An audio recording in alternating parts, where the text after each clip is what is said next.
Hey guys, tonight we gather around the digital campfire, the glow of your screen, the only light pushing back the encroaching shadows. You can almost smell the wood smoke, can't you? Hear the crickets chirping their nightly serenade, maybe a distant owl hooting its approval, or perhaps a warning. We're about to flick through the pages of a book, or rather, a series of books that probably scarred a fair few of us for life, in the best possible way, of course. These aren't just stories. They're whispers from the collective unconscious, ink-stained nightmares passed down through generations. You might feel a shiver, a prickle on your neck, a sudden urge to check over your shoulder. And let's be honest, you probably won't survive this with your childhood innocence entirely intact, assuming you had any left to begin with. So before you get comfortable, take a moment to like the video and subscribe, but only if you genuinely enjoy what I do here. I'd love to see where you're all tuning in from and what time it is in your corner of the world, so drop that in the comments below. Now dim the lights, maybe turn on a fan for that soft background hum, and let's ease into tonight's journey together. The journey begins, as so many unsettling journeys do, with a simple object, a book. Or more accurately, 3 slender volumes, often bound in stark, unforgettable black, perhaps with a splash of lurid color hinting at the terrors within. You remember them, don't you? The scary stories to tell in the dark series. Your hand hovers over the cover, a familiar trepidation mixed with an irresistible curiosity. It's like daring yourself to touch a hot stove, knowing there's a little pain coming, but the allure is too strong. These weren't your average, neatly packaged spooky tales for kids, the kind where the monster is just a misunderstood grump or everything's resolved with a comforting hug. Oh no, these felt different, raw, unfiltered, like someone had pried open a forgotten cobweb-draped trunk in the attic of the world's oldest, most haunted house and just dumped the contents onto the page. You might have first encountered them in the hushed aisles of your school library, tucked away in the folklore section, a designation that seemed far too tame for what lay between their covers. Or maybe it was at a scholastic book fair, amidst the brightly colored fantasies and cheerful adventure stories. These books stood out like a patch of cursed earth in a sunny meadow. A friend might have pressed a dog-eared copy into your hands with wide, knowing eyes, a silent dare passing between you. You have to read this, they'd whisper, and you just knew, this wasn't going to be about friendly ghosts who just wanted to play. The very title was an invitation, a command almost, scary stories to tell in the dark. It wasn't just for reading alone in your sunlit bedroom. It was a toolkit for invoking fear, for sharing those delicious shivers with others, preferably when the lights were out and every creak of the house sounded like approaching footsteps. It was less once upon a time, and more this actually happened to a friend of my cousin Brenda, who was never seen again. And on the cover, a name, Alvin Schwartz. At the time, it might not have meant much beyond the guy who wrote this terrifying book. But that name was your first clue that these weren't just random spooky tales. Someone had gathered them, curated them, perhaps even conjured them. Alvin Schwartz. He wasn't just an author. He was a collector of shivers, an archivist of anxieties. He delved into the murky, often unlit corners of folklore, sifting through whispers and legends that had been passed down for generations, mouth to ear, often by the flickering light of a fire, much like the one we're imagining now.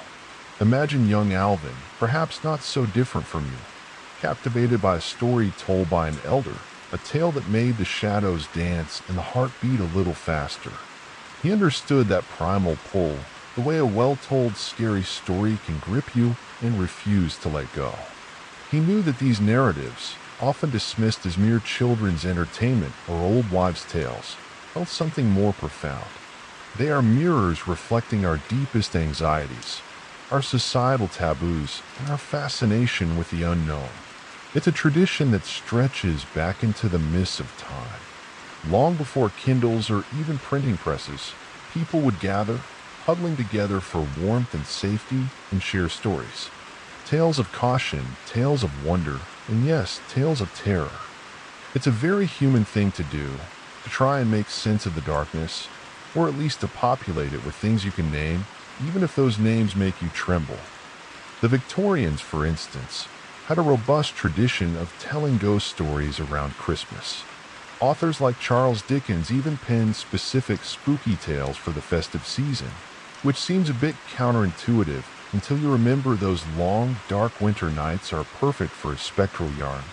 Speaking of naming things in the dark, there's a quirky old belief found in various cultures that speaking the names of certain malevolent entities or spirits, especially after nightfall, could actually draw their attention or worse, summon them. It's a bit like tagging a notoriously grumpy celebrity in a critical tweet. You're just asking for trouble, really. Perhaps that's why some of the entities in Schwartz's tales remain chillingly unnamed, or are given vague evocative titles like The Thing or The Wendigo. It makes them all the more terrifying, doesn't it? An unknown horror is often far more potent than one you can clearly define, leaving your imagination to fill in the gruesome details, usually with something far worse than an author could explicitly state. The act of collecting these stories, as Schwartz did, is a fascinating endeavor. It's part detective work, part cultural preservation. He wasn't just making things up, he was listening to the echoes of the past. Many of the tales he presented had European, African American, or Native American roots, morphed and reshaped by countless retellings. Folklorists still debate whether the primary function of such tales was pure entertainment or a method of social instruction for the young, a way to warn them about real-world dangers in a metaphorical, memorable package. Don't wander off into the woods alone, or the creature with the glowing eyes will get you. Don't disrespect the dead, or they might just come back for a little chat. And trust me, they're not interested in your fantasy football league. It's a bit more effective than a dry lecture on safety protocols, you have to admit. And these stories, they worked. They burrowed into your brain. You'd read them, and then later, in the quiet of your own room, with the lights off, the words would come back. The images they conjured, even before those illustrations, and oh, we'll get to the illustrations, don't you worry your pretty little heads about that, were potent. Remember the feeling of the book itself. The slight roughness of the cover, the specific smell of the paper, that slightly musty, intriguing scent that old library books and forbidden knowledge always seem to have. You traced the title with your finger, the raised lettering a tactile promise of the goosebumps to come. It was an experience, a ritual almost. You weren't just reading, you were participating in something ancient, something shared. You were joining a long line of people huddled in the dark, listening to tales that made the night seem a little deeper, a little more populated, and your own heartbeat a little louder in the sudden silence after the story ended. The power of these stories wasn't just in the jump scares, though some certainly had those. It was in the creeping dread, the unsettling imagery, the often bleak or ambiguous endings. They didn't always tie things up neatly. Sometimes the monster wasn't defeated. Sometimes the scary thing was still out there. And that, perhaps, was the most unsettling part of all. It mimicked the real anxieties of life, where not everything had a happy ending, and some questions remain unanswered, lingering in the shadows of your mind long after you've closed the book. The kind of lingering that makes you suspiciously eye that coat slung over your chair in the dead of night, wondering if it just twitched. You know, just a little. Probably the draft. Probably. Alvin Schwartz, bless his dark little heart, knew exactly how to plant those seeds of unease, creating a legacy of fear that would span decades and whisper its way into the nightmares of generations. Alvin Schwartz, bless his dark little heart. You might picture him as some kind of spectral librarian, fingers like twisted branches, cackling softly as he unearths another tale guaranteed to make your skin crawl. Or perhaps a mysterious, cloaked figure who only emerges at twilight to whisper forgotten horrors into the ears of unsuspecting children. The truth, however, is often less gothic and, in its own way, more fascinating. The man behind the terror, the architect of so many sleepless nights, wasn't a creature of shadow. but a dedicated, meticulous craftsman of words and lore. Alvin Schwartz, the journalist turned folklorist.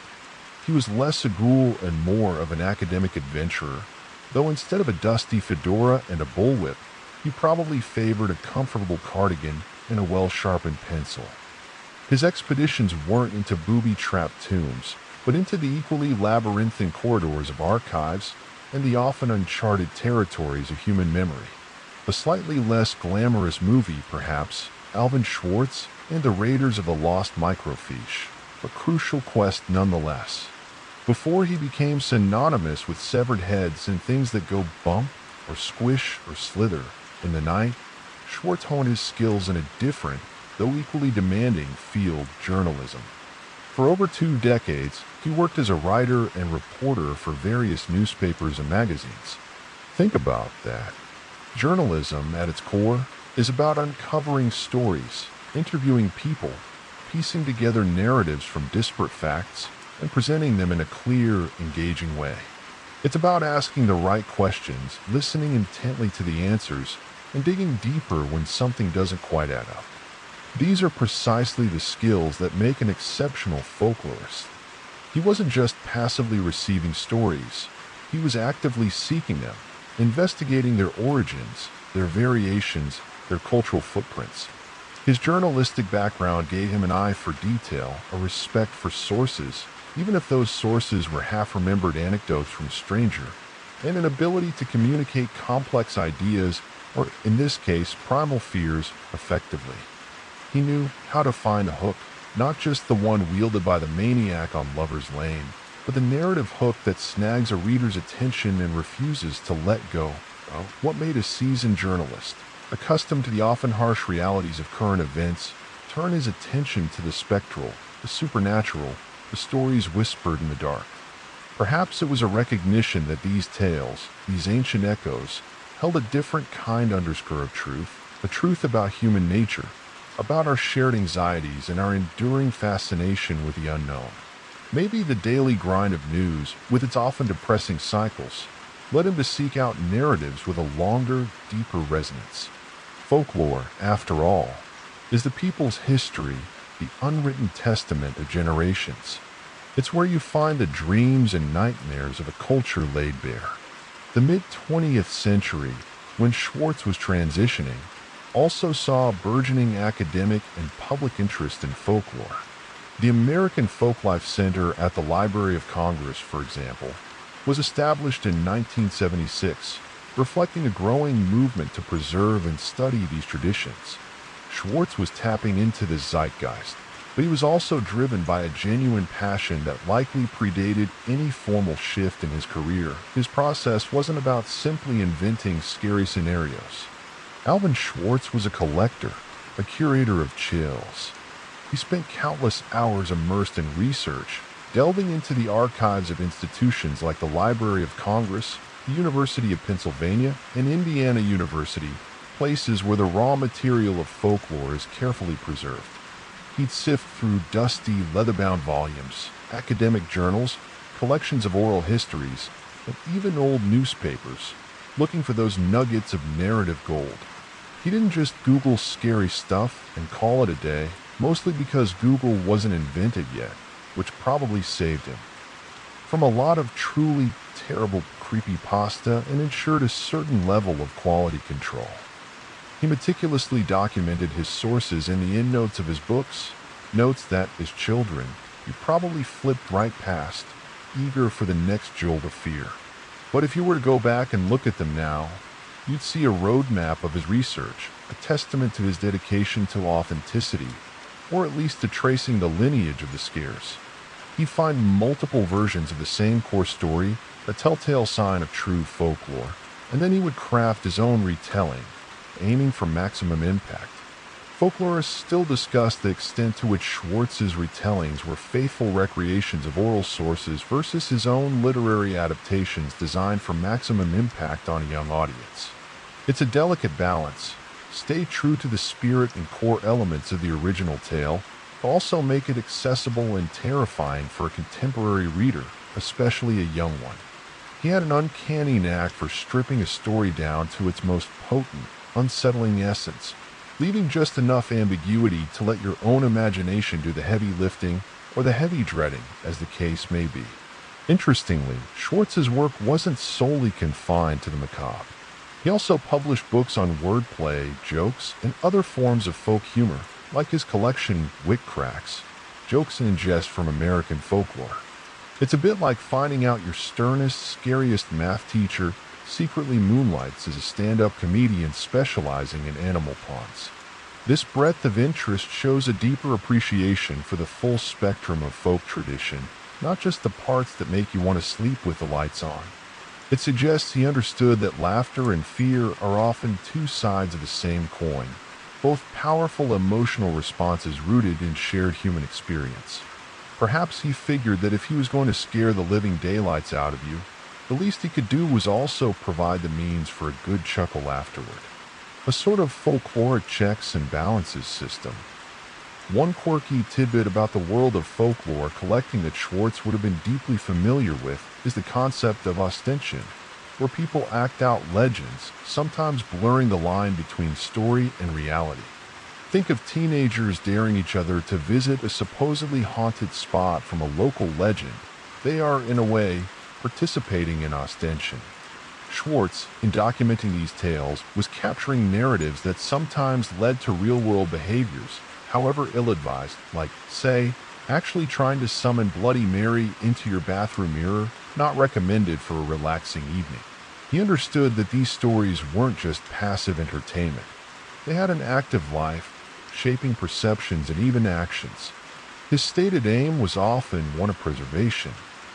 He saw these stories as an important part of our cultural heritage, in danger of being forgotten in an increasingly modern, sanitized world.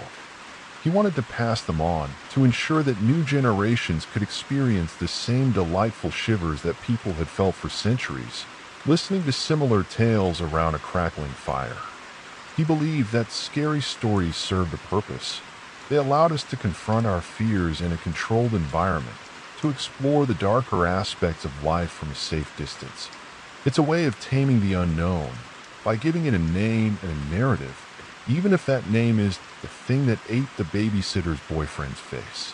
He wasn't just trying to scare you, he was trying to connect you to a long tradition of being scared, and through that, to connect you to each other. And in that, Alvin Schwartz, the quiet journalist and dedicated folklorist, succeeded spectacularly, crafting a legacy that continues to make us check under the bed, just in case. You're now acquainted with Alvin Schwartz, the man who, rather than inventing monsters from whole cloth, preferred to go monster hunting in the dusty archives of human storytelling. He knew that the most enduring scares weren't necessarily new, but ancient, deeply embedded in our collective psyche. These weren't just campfire tales he polished up.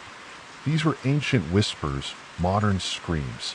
The stories and scary stories to tell in the dark feel so potent, so chillingly familiar, because their tendrils stretch far back into the shadowy soil of history and folklore across cultures and continents. You might read about a woman finding a severed finger in her garden and feel a very modern jolt, but the core of that unease, the fear of the uncanny, the gruesome, the inexplicable violation of the everyday, is as old as humanity itself. It's the kind of fear that made our ancestors jump at shadows in a cave long before there were school libraries to house such terrifying books. Many of the tales Schwartz collected are what folklorists call urban legends, or more broadly, contemporary legends. But contemporary is a relative term here. While some stories he included had a more modern sheen, dealing with babysitters, cars, and high school dances, their underlying structures, their narrative DNA, often revealed a much older pedigree. Take The Hook. For instance, the classic tale of the couple in the parked car who hear a news report about an escaped killer with a hook for a hand, only to find a bloody hook dangling from their car door handle when they get home. You've heard it, right? Or some version of it. This story became particularly popular in post-World War II America, tapping into anxieties about burgeoning youth culture, dating, and the perceived dangers lurking just outside the safety of suburban homes. The automobile, once a symbol of freedom, becomes a vulnerable, isolated space. But the core fear, a menacing presence intruding upon a secluded, intimate moment, is timeless. Historians still argue whether the proliferation of the hook in the 1950s and 60s was primarily a cautionary tale about premarital relations or a more general expression of societal anxieties about unseen threats in an increasingly mobile world. Think about the story High Beams. A woman is driving alone at night. A truck behind her keeps flashing its high beams, tailgating her aggressively. Terrified, she speeds home, and when she finally pulls into her driveway, the truck driver leaps out, yelling that there was a man with a knife in her back seat. He was flashing his lights every time a man raised a knife to attack. Chilling, right? This taps into the vulnerability of being alone, the fear of a hidden threat in a seemingly safe space, and the unsettling ambiguity of another person's motives. Is the truck driver a threat or a savior? Variations of this tale type, known to folklorists as the killer in the back seat, have been documented for decades, evolving with technology from horse-drawn carriages to cars, but retaining that central, heart-stopping premise. Its roots can be traced to older guardian angel or hidden protector folk motifs, twisted into a modern horror scenario. The ancient world was full of tales where a seemingly menacing figure turns out to be a protector in disguise, or vice versa, playing on that fundamental human inability to always judge a book by its cover, or a shadowy figure by their proximity to your jugular. Schwartz wasn't shy about drawing from global folklore. Many tales have European origins, brought over by immigrants and adapted to the American landscape. The big toe, or the hairy toe in some versions, where a boy finds a toe in a garden, his mother cooks it in a stew, and then the ghostly owner comes looking for it, is a variant of a very old and widespread folktale type. Versions exist in England, Germany, and beyond, often involving different body parts and different ghoulish owners. The humor in it is dark, almost slapstick, but the underlying dread of a violated corpse seeking retribution is primal. The ancient Egyptians, for example, went to extraordinary lengths to preserve the entire body for the afterlife, believing that a complete physical form was essential. The idea of a dismembered, vengeful spirit would have been deeply horrifying to them, perhaps even more so than to us, who just find it deeply gross to eat a toe stew. I mean, seasoning can only do so much. Then there are the stories that tap into even deeper, more archetypal fears. Tales of being buried alive, like the hearse song hints at, "Don't you ever laugh as the hearse goes by, for you may be the next to die." They wrap you up in a big white sheet from your head down to your feet. The worms crawl in, the worms crawl out. The fear of premature burial, or taphophobia, was a very real and widespread terror in the 18th and 19th centuries, before modern medical science made it easier to accurately determine death. There were even safety coffins designed with bells, flags, or breathing tubes in case the deceased woke up a little too late for their own funeral. It's a quirky historical tidbit that highlights just how pervasive this fear was. Schwartz included songs and rhymes like the hearse song, which are classic examples of how folklore uses catchy, memorable forms to transmit morbid ideas. It's amazing what you can get kids to chant if you put it to a creepy tune. Some tales in the series have roots in African American folklore, rich with unique supernatural beings and chilling narratives.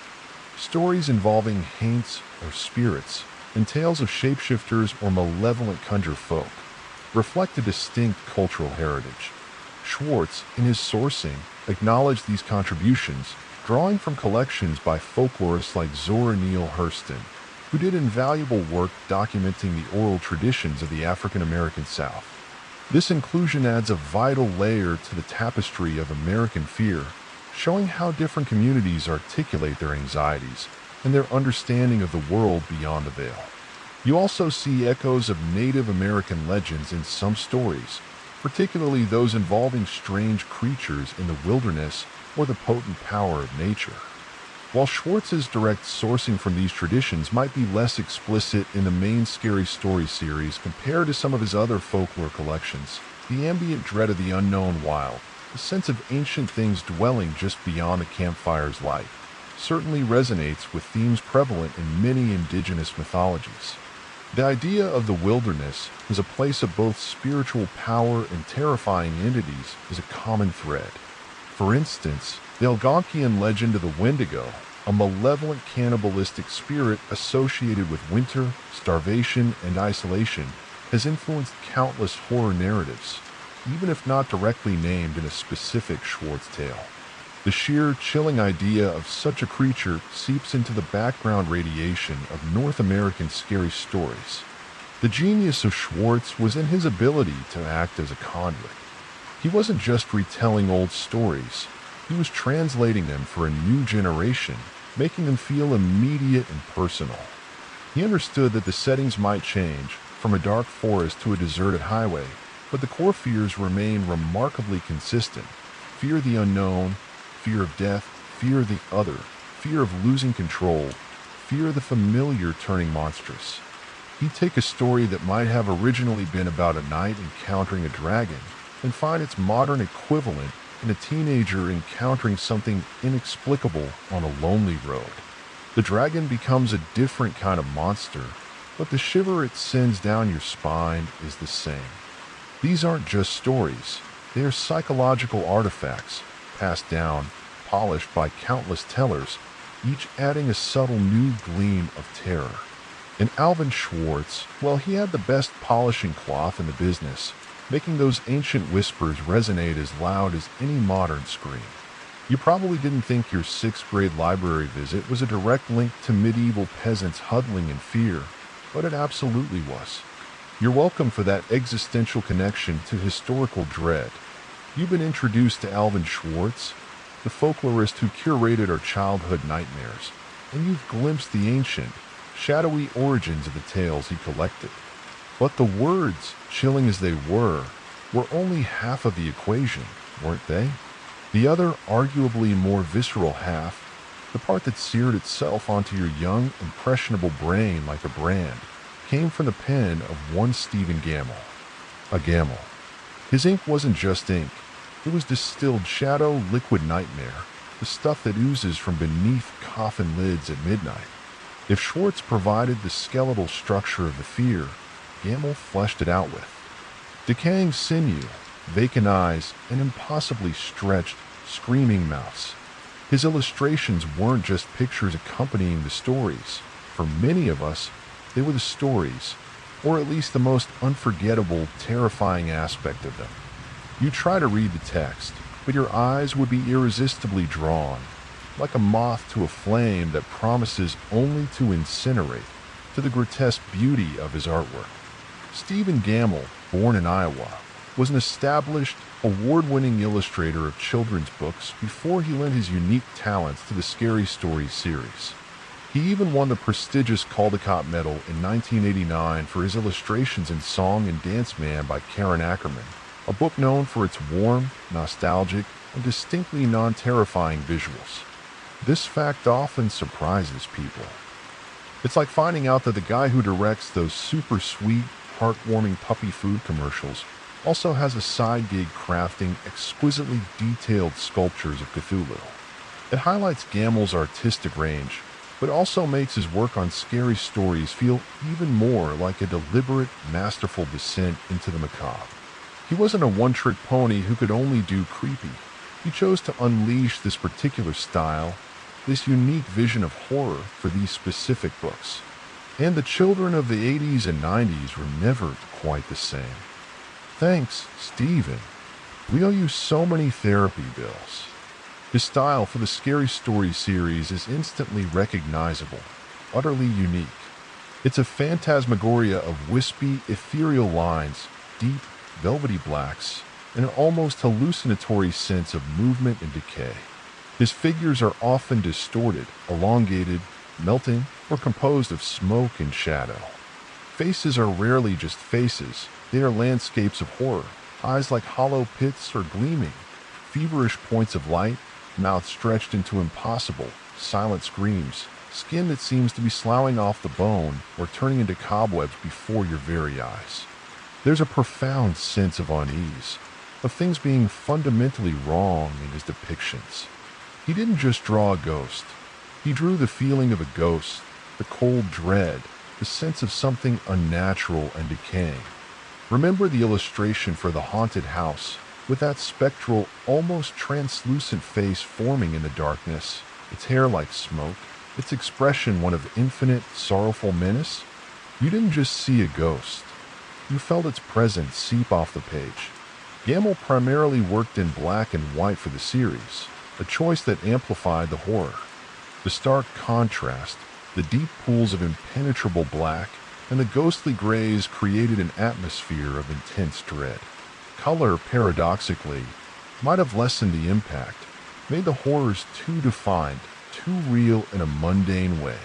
The monochrome palette pushed his creations into a more dreamlike, or rather nightmare-like, realm.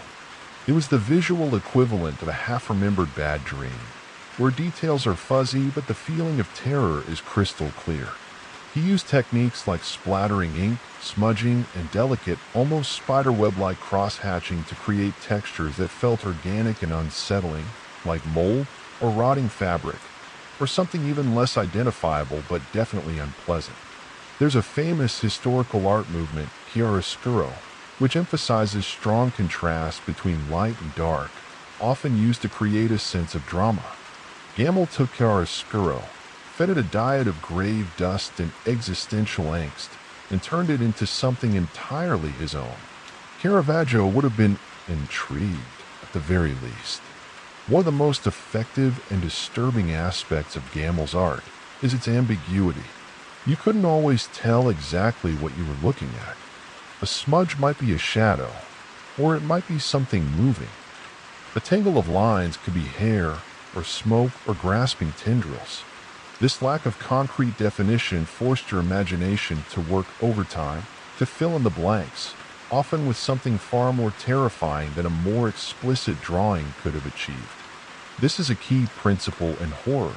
What you don't see, or what you think you see, is often scarier than what is clearly shown. Gamble was a master of this suggestive horror.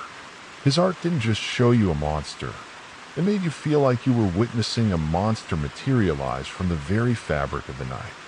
That iconic image of the girl with spiders erupting from her cheek in the red spot?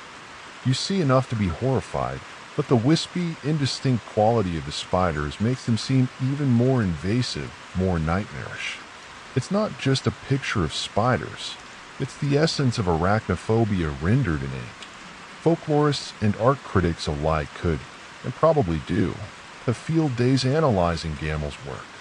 Historians still argue whether Gamble's visuals were a direct interpretation of Schwartz's text, or if they created a separate, parallel narrative of terror that often overshadowed the stories themselves. For many readers, the images transcended the words. You might forget the exact plot of Harold, the malevolent scarecrow, but you would never ever forget the image of Harold, splayed and leering, or worse, the skin he leaves behind. It's a testament to the sheer power of his artistic vision. His illustrations became so iconic, so inextricably linked with the scary story's experience, that they almost became characters in their own right. The Gamble effect was a very real phenomenon. You'd brace yourself before turning the page, half wanting to see what horror he'd conjured next, half wanting to slam the book shut and hide it in the freezer, which, anecdotally, some kids actually did. A quirky and perhaps unsettling tidbit about artistic inspiration. Many artists throughout history have drawn inspiration from medical illustrations, anatomical studies, and even photos of spirit photography or ectoplasm from the spiritualist era of the late 19th and early 20th centuries. While Gamble himself hasn't extensively discussed his specific inspirations for scary stories in a way that reveals all his secrets, true artists rarely do. It spoils the magic, or in this case, the terror. You can see a certain affinity in his work for the unsettlingly organic, the deconstructed, the spectral. His forms often look like they're on the verge of biological or supernatural transformation, caught mid-metamorphosis. It's this fluidity, this sense of the unstable and the uncanny, that makes his work so profoundly disturbing. He wasn't just drawing monsters, he was drawing the process of becoming monstrous. The collaboration between Schwartz and Gamble was one of those rare, lightning-in-a-bottle moments in publishing. Schwartz's spare, chilling prose provided the perfect canvas for Gamble's nightmarish artistry. The words told you what to be afraid of. The pictures showed you why, in excruciating, unforgettable detail. Together, they created an experience that was far greater and far more terrifying than the sum of its parts. Gamble's ink didn't just illustrate the scary stories, it tattooed them onto our souls. And like any good tattoo, they're there for life, a permanent reminder of that delicious, shivery fear you felt when you first dared to open those pages and stare into the beautifully rendered abyss he so masterfully created. You're probably picturing one of his drawings right now, are you? Don't worry, it's perfectly normal. That just means he did his job exceedingly well. Sweet dreams. Or, not. So you have Alvin Schwartz, the dedicated folklorist, meticulously gathering tales from the shadowed corners of human history. And you have Stephen Gamble, the artist with a seemingly direct conduit to the nightmare realm, ready to translate those whispers into visceral, unforgettable images. The stage is set. The year is 1981. Imagine the publishing offices, perhaps a sense of mild curiosity about this slim volume of children's folklore. Little did they know they were about to unleash a cultural phenomenon, a book that would become a rite of passage for generations of young readers, a source of both delicious terror and considerable controversy. This was the year of the first chill, the unnerving arrival of the original scary stories to tell in the dark. It landed not with a thunderous crash, but with a quiet, insidious creep, much like many of the horrors described within its pages. Picture the book itself as it first appeared. Perhaps you encounter an early edition, the cover often featuring a stark, Gamble-esque skull, sometimes wreathed in smoke or with hollow, staring eyes, a potent visual promise of the contents. It wasn't brightly colored or cartoonish like many other children's books of the era. It had a certain gravity, a seriousness that hinted that these weren't your grandma's sanitized fairy tales, unless your grandma was a particularly hardcore goth, which, cool grandma. The very act of picking it up felt like a small act of bravery. You'd flip through it in the bookstore or library, your heart doing a little pitter-patter as Gamble's phantoms and ghouls writhed across the pages. It was an immediate sensation, though perhaps more of a sensation in the playground and sleepover circuit than in the literary review pages initially. The early 1980s, when the first book was published, was an interesting time. It was the dawn of the slasher film boom, with franchises like Halloween and Friday the 13th terrifying teenagers in cinemas. There was a growing appetite for horror, but much of it was aimed at older audiences. Scary stories to tell in the dark slipped into a unique niche. It was for kids, yes, officially designated for middle grade readers, typically ages 8 to 12. But it didn't talk down to them. It didn't sanitize the fear. It presented the tales and the accompanying artwork with a starkness that respected a child's capacity to grapple with the unsettling, the unknown, and even the grotesque. This was arguably part of its genius, and later, a major source of the hand-wringing it would cause. Kids knew, instinctively, that this was the real stuff. This wasn't Scooby-Doo scary. This was leave the nightlight on and possibly sleep in your parents' bed scary. The publication by Harper & Row, a respected mainstream publisher, lent the book an air of legitimacy. This wasn't some cheaply produced, fly-by-night shocker. This was a properly published book, available in schools and libraries. This accessibility was key to its spread. Scholastic book fairs, those beloved carnivals of literacy that transformed school gymnasiums into temporary bookstores, were crucial conduits. Imagine the scene, tables piled high with colorful chapter books, glossy nonfiction, and then there it was, that cover beckoning. Many a young reader's allowance money was gleefully and perhaps nervously exchange for their very own copy. It became a badge of honor to own it, to have read it, to have survived it. Sharing it with friends became a ritual, huddling together, daring each other to look at certain pictures, reading the stories aloud in hushed, trembling voices. Have you seen the one with became a common coded whisper? Historically, the 1980s also saw the beginning of what would later be dubbed the Satanic Panic, a period of moral hysteria concerning supposed occult influences in popular culture, particularly things aimed at children and teenagers. While Scary Stories wasn't initially caught up in the most intense phases of this, its dark themes and terrifying imagery certainly swam in the same cultural waters that would later breed such anxieties. It was a time when some parents and community groups were becoming increasingly concerned about the content their children were consuming. The first Scary Stories book landed just as these undercurrents of concern were beginning to gather strength. It was like a beautifully illustrated, perfectly timed piece of kindling for a future bonfire of controversy. Remember the black masking scares with rock music around this time? People genuinely believed that if you played certain records backward, you'd hear demonic messages. It was a quirky, paranoid era, and Scary Stories fit right into the "is this secretly warping our children's minds?" narrative for some. The initial reception from critics was generally low-key but often positive, recognizing the value of folklore collection and the engaging way Schwartz presented the tales.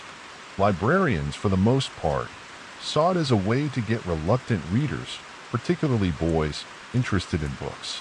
If a scary story was the gateway drug to a lifelong love of reading, where was the harm?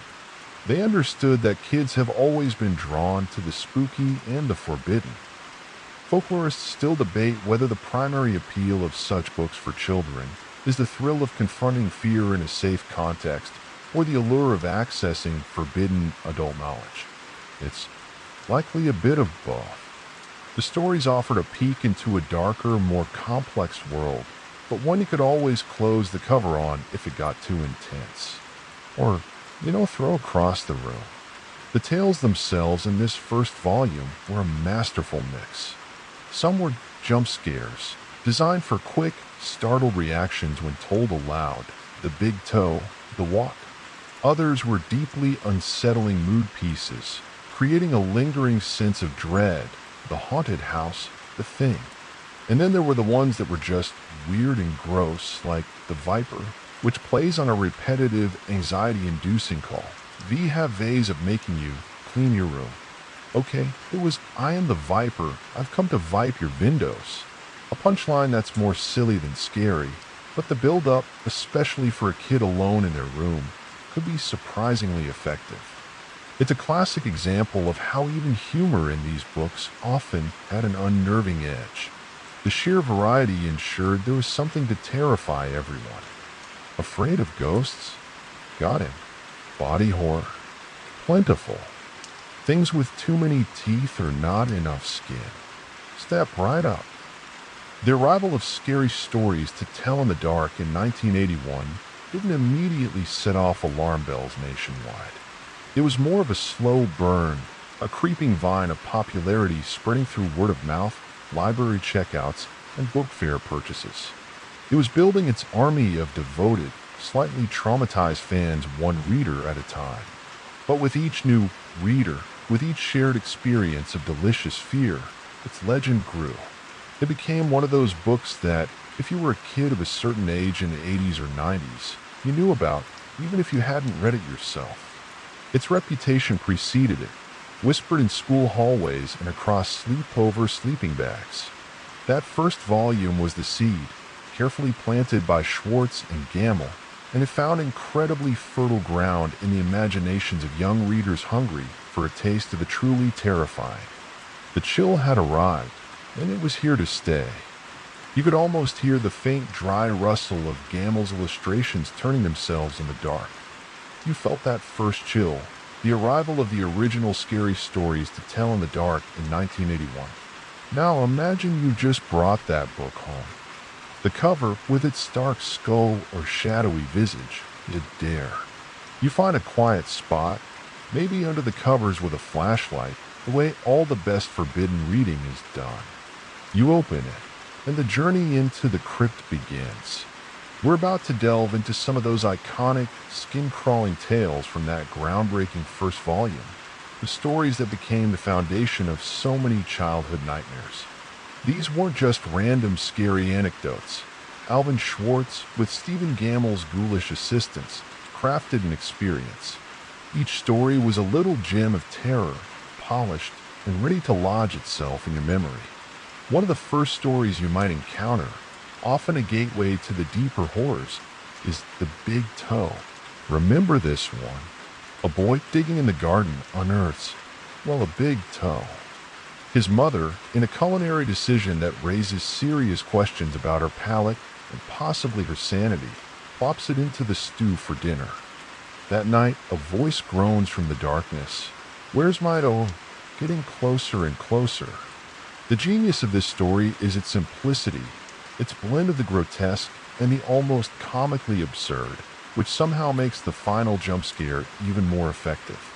Gammell's illustration, often depicting a gaunt, spectral figure looming over a terrified child in bed, its long, skeletal fingers reaching, amplified the dread.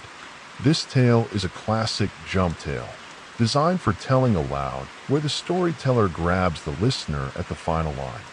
Folklorists trace versions of this story, often called the Golden Arm or similar titles, involving a stolen body part and a vengeful revenant across numerous cultures and centuries. The core idea of a disturbed grave leading to a haunting is ancient. The ancient Romans, for example, had elaborate rituals and laws surrounding burial, known as ius sepulchri, to ensure the dead rested peacefully, precisely to avoid this kind of tour-related nocturnal harassment. Then there's The Thing. A boy named Ted and his friend Sam are walking home when they see a figure in a field, unnaturally pale, slowly, jerkily approaching them. It's described as looking like a man, but empty, like something made of skin with nothing inside. They run, but the thing keeps pace, its footsteps making a soft, dragging sound. They reach Ted's house, lock the door, and then hear the flop, flop, flop of its feet coming up the porch steps, followed by a scratch at the door. Gammell's illustration for this is pure nightmare fuel. A gaunt, lopsided creature with hollow eyes and a rictus grin, its body seemingly made of discarded, ill-fitting pieces. The horror here is in the relentless, almost emotionless pursuit, the uncanny valley nature of the creature, and the ambiguity of what it is or what it wants. It's the fear of being hunted by something not quite human, something you can't reason with. This story is less about a sudden shock and more about a creeping, inescapable dread. It makes you very aware of every unexplained sound outside your own door. You can't discuss the first volume without mentioning The Haunted House. This isn't your typical haunted house story with rattling chains and slamming doors. A preacher is dared to spend the night in a house where a murdered woman's spirit is said to linger. As he reads his Bible, a bloodstain appears on the floor and grows. Then a voice whispers, "It was a terrible murder, but they never found the body." The ghostly woman appears, not as a terrifying monster, but as a sorrowful, ethereal figure, her head lolling as if her neck is broken. She tells him her murderer is buried in the cellar. The preacher arranges for a proper burial for her, and for the murderer to be dealt with by the law. The story ends not with a scream, but with a sense of resolution, albeit a chilling one. Gammell's depiction of the ghostly woman, with her wispy hair and tragically broken form, is one of his most iconic and hauntingly beautiful images. It's a story that evokes pathos as much as fear. It also touches upon a common folklore motif, the restless spirit who cannot find peace until its earthly wrongs are righted. There's a quirky old belief called corpse roads or spirit paths in parts of Britain, supposedly the route spirits would take. If a new building obstructed such a path, it was said to invite paranormal trouble, much like building a house over an unquiet grave. And what about cold as clay? A young man named Jim is visited by his sweetheart, Mary, who had supposedly moved away after her parents disapproved of him. They have a wonderful evening, but she complains of being cold. He lends her his sweater. The next day, he goes to her old house to retrieve it and is told by her father that Mary died of a fever weeks ago and is buried in the local cemetery. Jim rushes to the graveyard and finds his sweater neatly folded on her tombstone. This one is a masterclass in quiet, creeping horror, culminating in a truly chilling revelation. Gamel's art often showed the ghostly Mary, pale and wan, sometimes with an almost skeletal hand. This story is a variant of the vanishing hitchhiker legend, where a driver picks up a hitchhiker who later disappears, only for the driver to discover they were a ghost, often leaving an item, like a scarf or sweater, at their gravesite. Historians still argue whether the vanishing hitchhiker archetype primarily reflects anxieties about travel and strangers, or if it's a more profound meditation on grief and loss. For a kid reading it, it was just profoundly unsettling, making you question every seemingly normal encounter.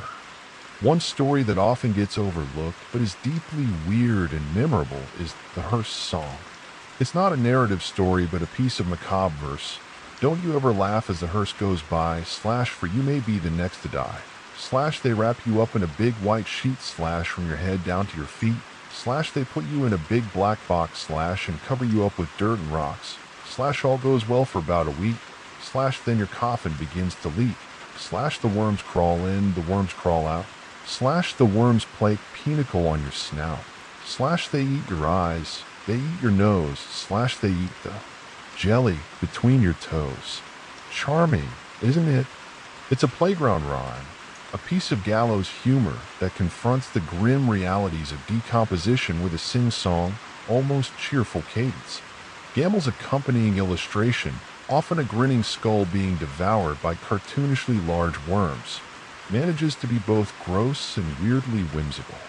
This kind of rhyme is a classic example of how folklore helps people, even children, process difficult or taboo subjects like death. It's the same impulse that leads to whistling past a graveyard, a way to acknowledge the darkness with a little bit of bravado, or in this case, a catchy, disgusting tune. You probably sang it under your breath for weeks, much to your parents' delight. These tales from the first crypt, and others like The Hook or The Girl Who Stood on a Grave, weren't just designed to be read, they were designed to be told. Schwartz even included notes on how to tell them effectively, with pauses and gestures. He was giving you the tools to become a purveyor of fear yourself. The lasting impact of this first volume was monumental. It didn't just scare kids, it empowered them. It showed them the power of a well-told story, the thrill of shared fear, and the enduring allure of the dark unknown. And with Gamel's art burning these images into their minds, it ensured that these particular scary stories would echo through playgrounds, sleepovers, and nightmares for decades to come. You closed that first book, but it never really closed its eyes on you. The first crypt had been opened with the 1981 publication of Scary Stories to Tell in the Dark, and you, along with countless other young readers, had peered inside, emerging slightly traumatized but undeniably thrilled. The whispers had started, the playground legends were growing, and the demand for more delicious dread was palpable. Alvin Schwartz and Stephen Gamel had struck a nerve, a beautifully frayed, jangling nerve, and it was clear that one foray into the macabre wasn't going to be enough. So, in 1984, just 3 years later, the call was answered. More nightmares were unleashed with the arrival of the sequel, More Scary Stories to Tell in the Dark. You might remember the anticipation, the eagerness to see what new horrors this volume would contain. Would it be as scary as the first? Could Gamel possibly get any more terrifying? Oh, you sweet summer child. Of course he could. The arrival of More Scary Stories was met with an audience already primed for fear. The first book had laid the groundwork, establishing the tone and the unique, unsettling aesthetic. This time, readers knew what they were in for, or at least, they thought they did. Schwartz, ever the diligent folklorist, delved back into his archives, unearthing another collection of tales designed to prickle your skin and linger in your thoughts long after the lights were out. And Gamble. Well, Gamble sharpened his darkest quills and dipped them into what one can only assume was a fresh vat of nightmare ink. The result was a book that arguably upped the ante, both in the intensity of some of the stories and the sheer, unbridled horror of the illustrations. If the first book was a chilling introduction, the second felt like a confident, perhaps even gleeful plunge into even darker waters. It was like the monster under your bed invited its even scarier cousin to stay for a while. This second volume continued Schwartz's successful formula, a mix of jump tales, urban legends, genuinely eerie folk tales, and even a few more of those unsettling songs and rhymes. He maintained his meticulous sourcing, often providing even more detailed notes on the origins of stories, a subtle nod to the growing academic interest in his work and perhaps a quiet defense against any potential grumblings about the nature of the content. The stories in More Scary Stories often felt a bit more complex, a little more psychologically unsettling than some of the more straightforward jump scares of the first volume, though there were plenty of those too. You got the sense that Schwartz was perhaps growing more confident in his young audience's ability to handle more nuanced forms of terror. One of the most infamous and frequently cited stories from this collection is Harold. Oh, Harold. The tale of two farmers, Thomas and Alfred, who make a scarecrow and, out of a strange sort of spite or boredom, treat it like a living being, talking to it, blaming it, and even feeding it. As they do, Harold seems to change, to grow, to watch them. The atmosphere of creeping dread is masterfully built. One day, Harold is gone from his post. The farmers search, and then Alfred utters the chilling line, "He didn't like us. He's gone away."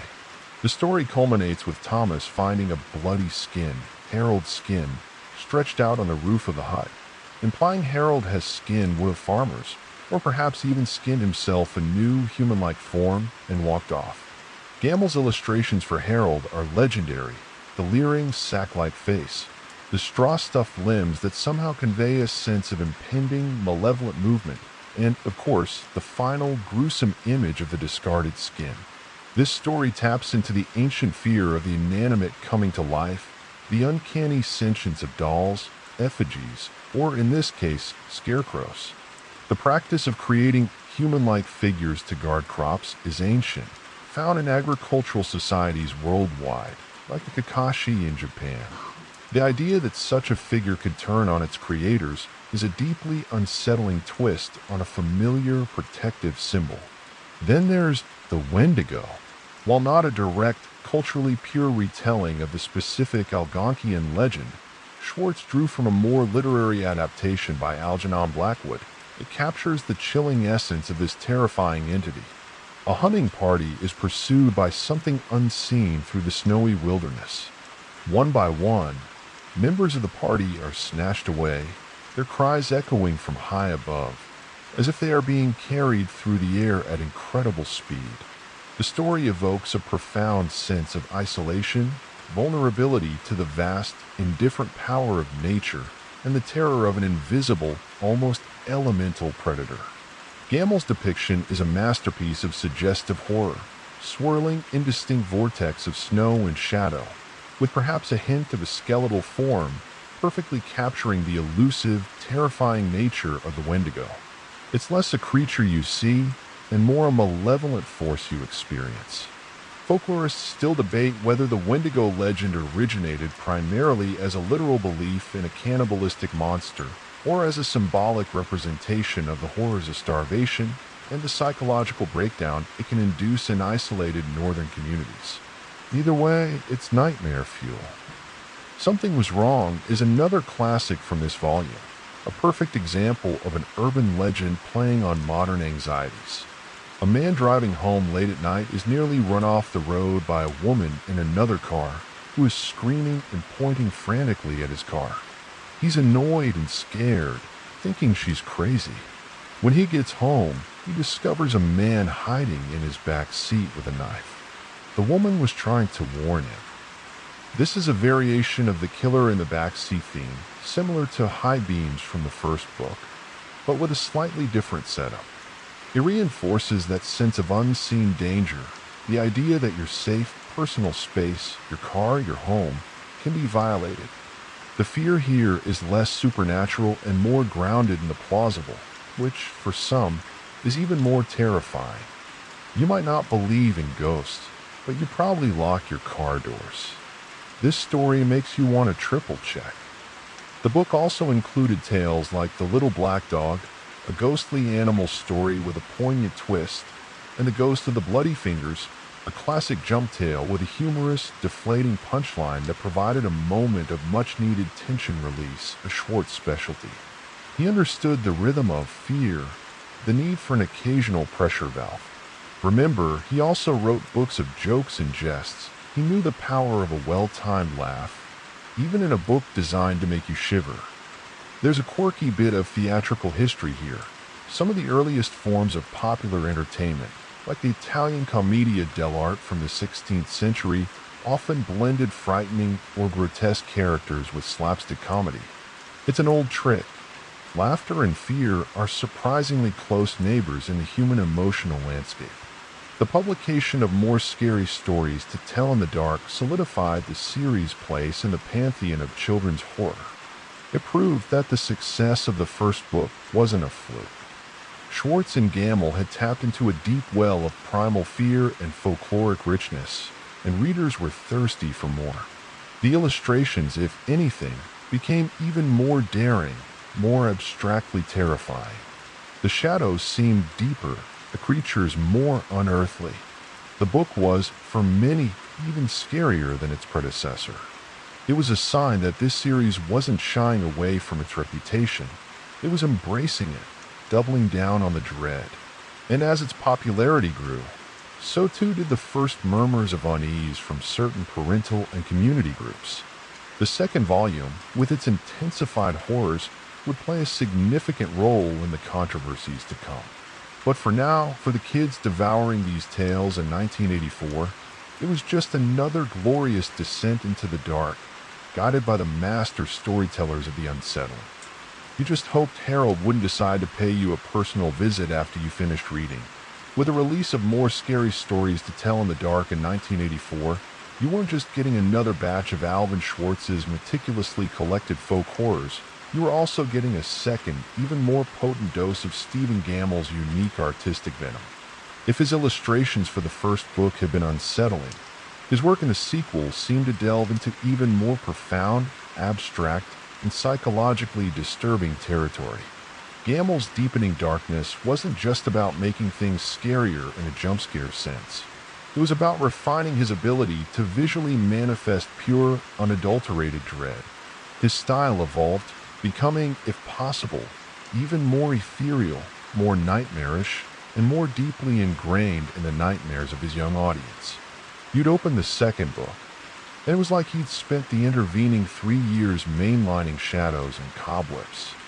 In the first volume, Gamble's art, while terrifying, often had a slightly more discernible, if still grotesque, form. You could usually tell, okay, that's a ghost, or that's a creepy guy with a toe. In more scary stories, his figures often became more fluid, more suggestive, more like Rorschach blots from the abyss. Take his depiction of the Wendigo. It's not a monster in the traditional sense. It's a vortex of wind, snow, and grasping skeletal suggestions, a visual representation of an elemental, almost unknowable horror. There are no clear eyes to meet, no defined teeth to count. Instead, you get the feeling of the Wendigo, its speed, its coldness, its terrifying power. This shift towards more abstract horror allowed your imagination to do even more of the terrifying work, projecting your own deepest fears onto the smudges and swirls of ink.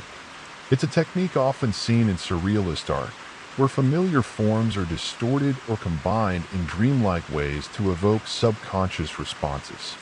Gamble was basically the Salvador Dali of childhood trauma. The Dali had been raised in a haunted attic with only spiders for company. Then there's Harold the Scarecrow. Gamble's initial depictions of Harold are unsettling enough, The lumpy, sack-like head, the vacant stare, the awkward, straw-stuffed posture that somehow hints at a brooding malevolence.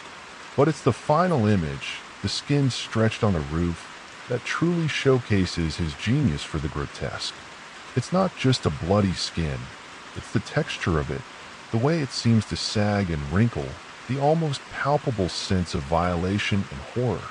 Gamble wasn't afraid to push boundaries to show you things that were genuinely disturbing, not just boo, scary. He had an uncanny ability to tap into primal disgust as well as primal fear. The ancient Egyptians had a specific hieroglyph for kaith, meaning corpse or decaying flesh, and their funerary practices were all about preventing decay. Gamble's art often felt like a direct challenge to that ideal, reveling in the beauty of putrescence and the uncanny. His use of black became even more dominant in the second book.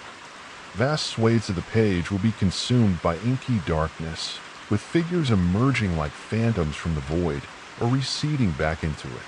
This created an incredible sense of depth and mystery.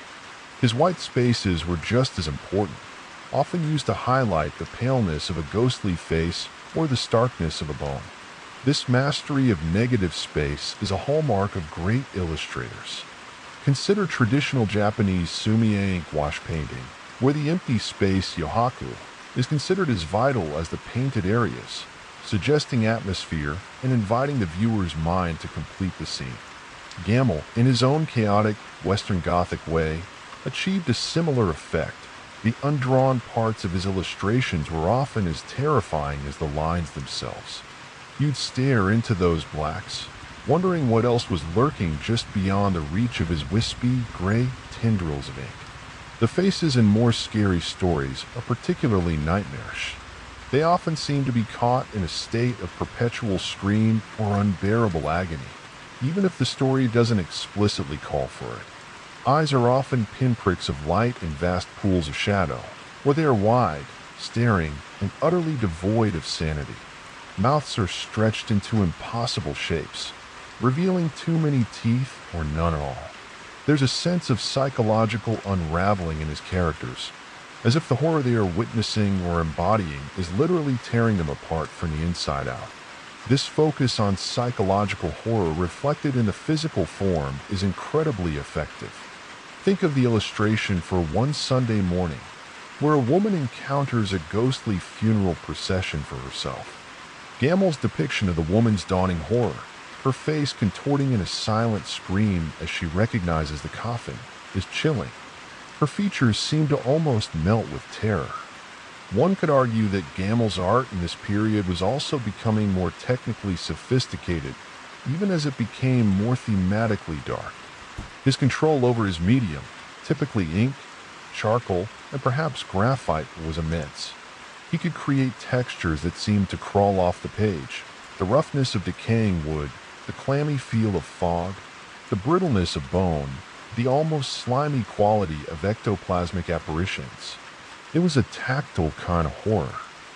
You didn't just see his monsters, you could almost feel their unnatural textures.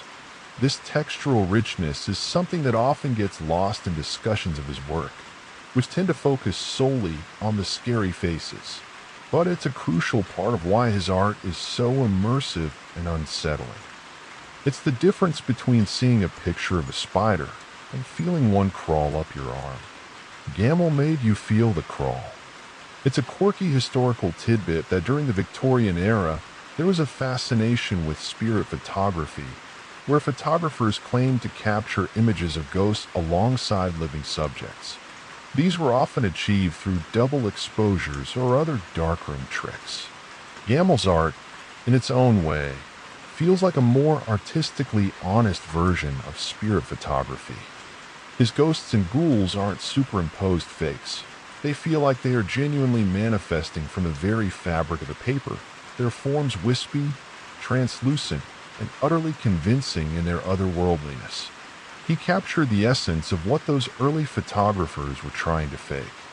Folklorists and art historians will likely continue to debate the precise influences on Gamble's unique style for these books. Was it expressionism, surrealism, a touch of Francis Bacon, or just a uniquely personal vision? Perhaps it's a blend of all of these, filtered through a sensibility perfectly attuned to the primal fears embedded in Schwartz's collected tales. Whatever the alchemy, the result was a style that was becoming even more potent, more refined in its ability to terrify. Gamel's deepening darkness in more scary stories wasn't just a rehash of his earlier work. It was an evolution, a descent into an even more compelling and beautifully rendered abyss. He was cementing his status as the undisputed king of creepy illustrations, the artist whose visions would ensure that these scary stories wouldn't just be read, they would be felt deeply and unforgettably in the darkest corners of your imagination. And you probably wouldn't have had it any other way, even if you did spend a few extra nights checking your closet for scarecrows wearing freshly acquired skins. The 1980s were drawing to a close. You'd already shivered your way through 2 volumes of Alvin Schwartz's Collected Nightmares, each page seared into your memory by Stephen Gamel's increasingly unhinged and brilliant illustrations. You might have thought, perhaps hoped, that the well of terror had run dry. But the decade wasn't quite finished with scaring the childhood innocence out of you. In 1991, the final installment arrived, the capstone to this monument of juvenile dread, Scary Stories 3, More Tales to Chill Your Bones. This was the trilogy's end. And if you thought Schwartz and Gamel were going to go out with a whimper, well, you clearly hadn't been paying attention. This volume brought some of the most memorable, most visually disturbing, and most psychologically potent tales of the entire series. It felt like a grand, gruesome finale. By this point, the Scary Stories series was a bona fide phenomenon. Kids eagerly awaited this 3rd volume, and it didn't disappoint those with a taste for the terrifying. Schwartz, as ever, curated a selection of folklore that ran the gamut from urban legends to ancient ghostly encounters, all delivered with his signature spare, effective prose. And Gamel? Gamel seemed to take the title More Tales to Chill Your Bones as a personal challenge, delivering artwork that felt like it was scraped directly from the walls of a madman's cell, or perhaps from the inside of a particularly disturbed coffin. The synergy between text and image was at its peak, perfectly orchestrated symphony of screams. If the first book was the eerie overture, and the second the complex, darkening second act, this 3rd volume was the crashing, unforgettable climax. One of the most enduringly horrifying stories from Scary Stories 3 is unquestionably The Red Spot. You remember it, don't you? A girl wakes up with a red spot on her cheek, like a spider bite. It grows larger, more painful. Her mother tries to soothe her, but the girl is frantic. Finally, in a warm bath, the spot bursts, and a stream of tiny spiders pours out of her face. Just let that sink in again. A stream of tiny spiders pouring out of your face.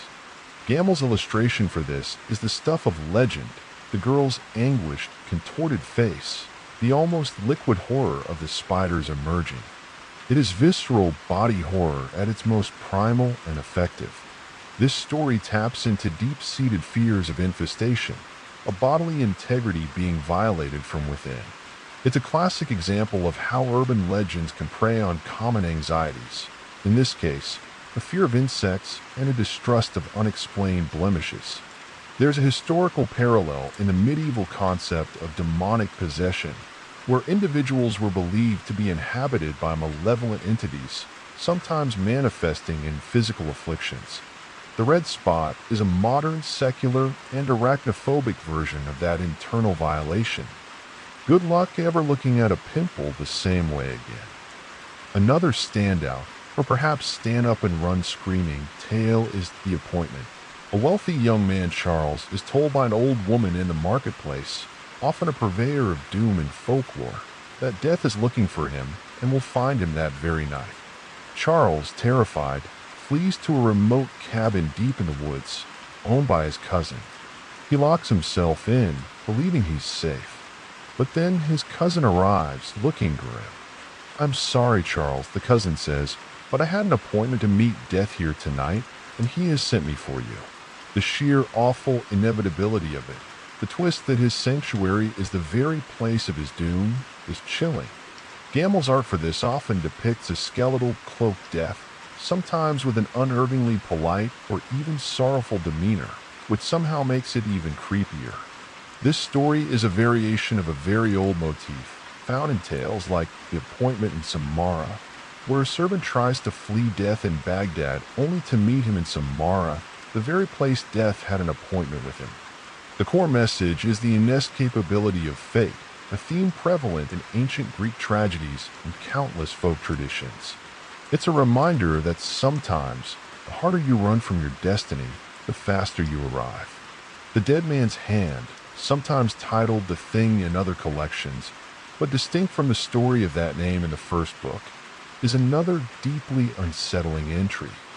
A group of boys playing in a deserted house find a severed, desiccated hand. They, being sensible young lads, decide to keep it.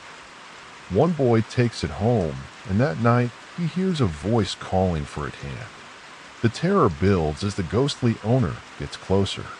This one plays on the classic stolen cursed object trope, but Gamel's depiction of the shriveled, leathery hand itself is enough to induce shivers.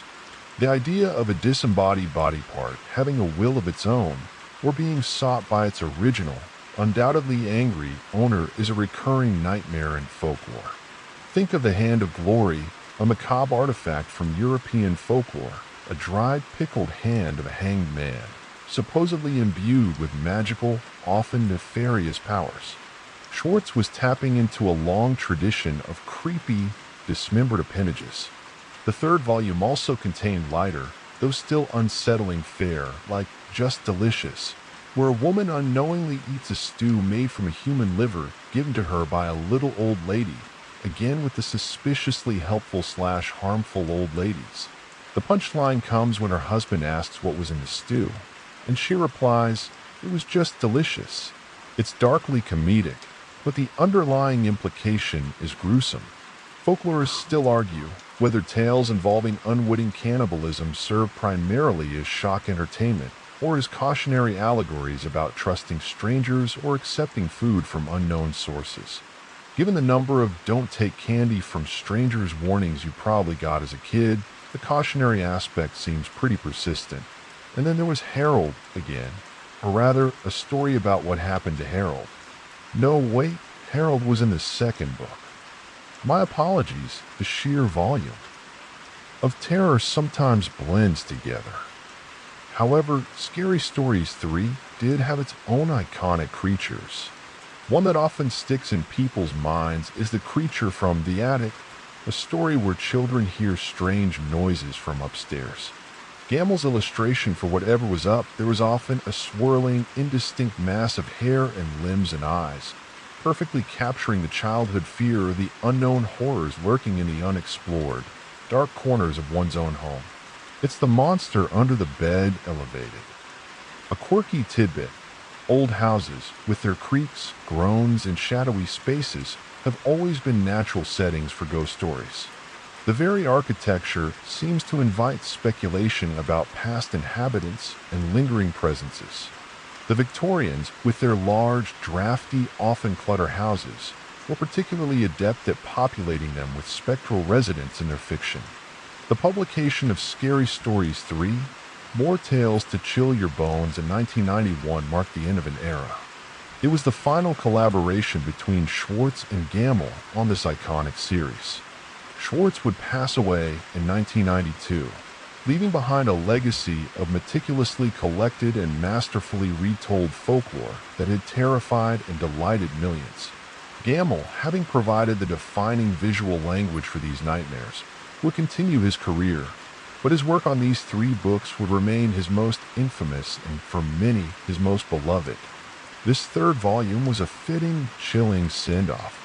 It cemented the series' status as a cultural touchstone, a collection of stories and images that will be passed down, whispered about, and nervously giggled over for years to come. The trilogy was complete, a perfect, terrifying trifecta of fear. And even though the books were closed, the shadows they cast, and the things that lurked within Gamel's ink would linger long, long after. You probably still can't see a red spot without a tiny shiver, can you? The trilogy was now complete. 3 slender volumes packed with Alvin Schwartz's chilling folklore and Stephen Gammell's unforgettable, soul-searing illustrations were out in the world, nestled on library shelves, tucked under beds, and passed furtively between friends at sleepovers. You, an entire generation of young readers, had eagerly devoured these tales, reveling in the delicious fear they provoked.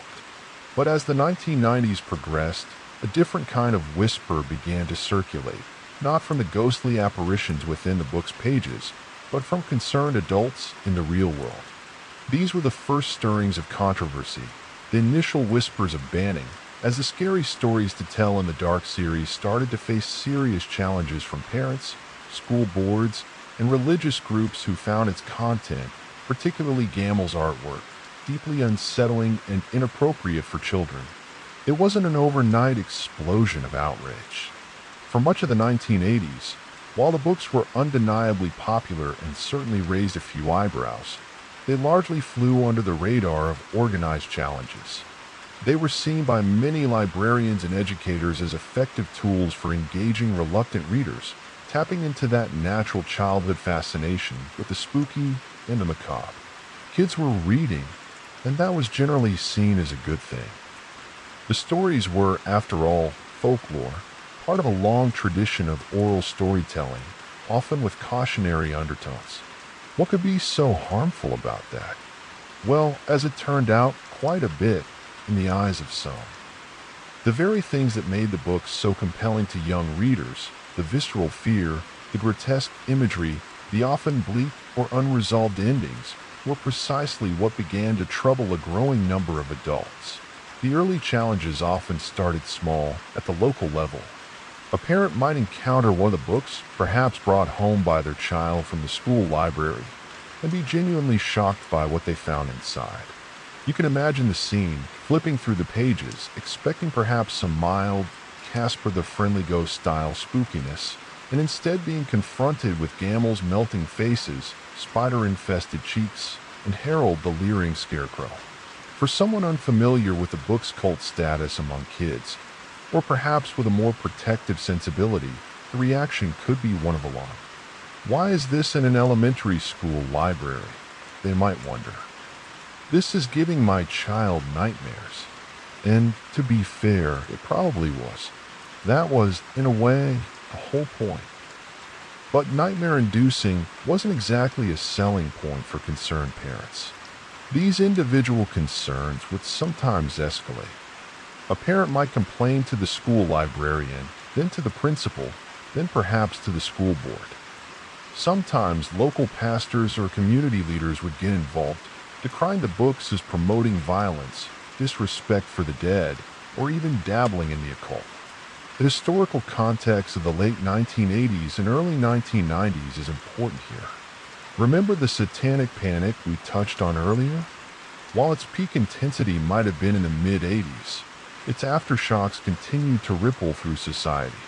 There was a heightened sensitivity, in some quarters, to anything that seemed to traffic in dark themes, witchcraft, or supernatural evil, especially if it was aimed at children.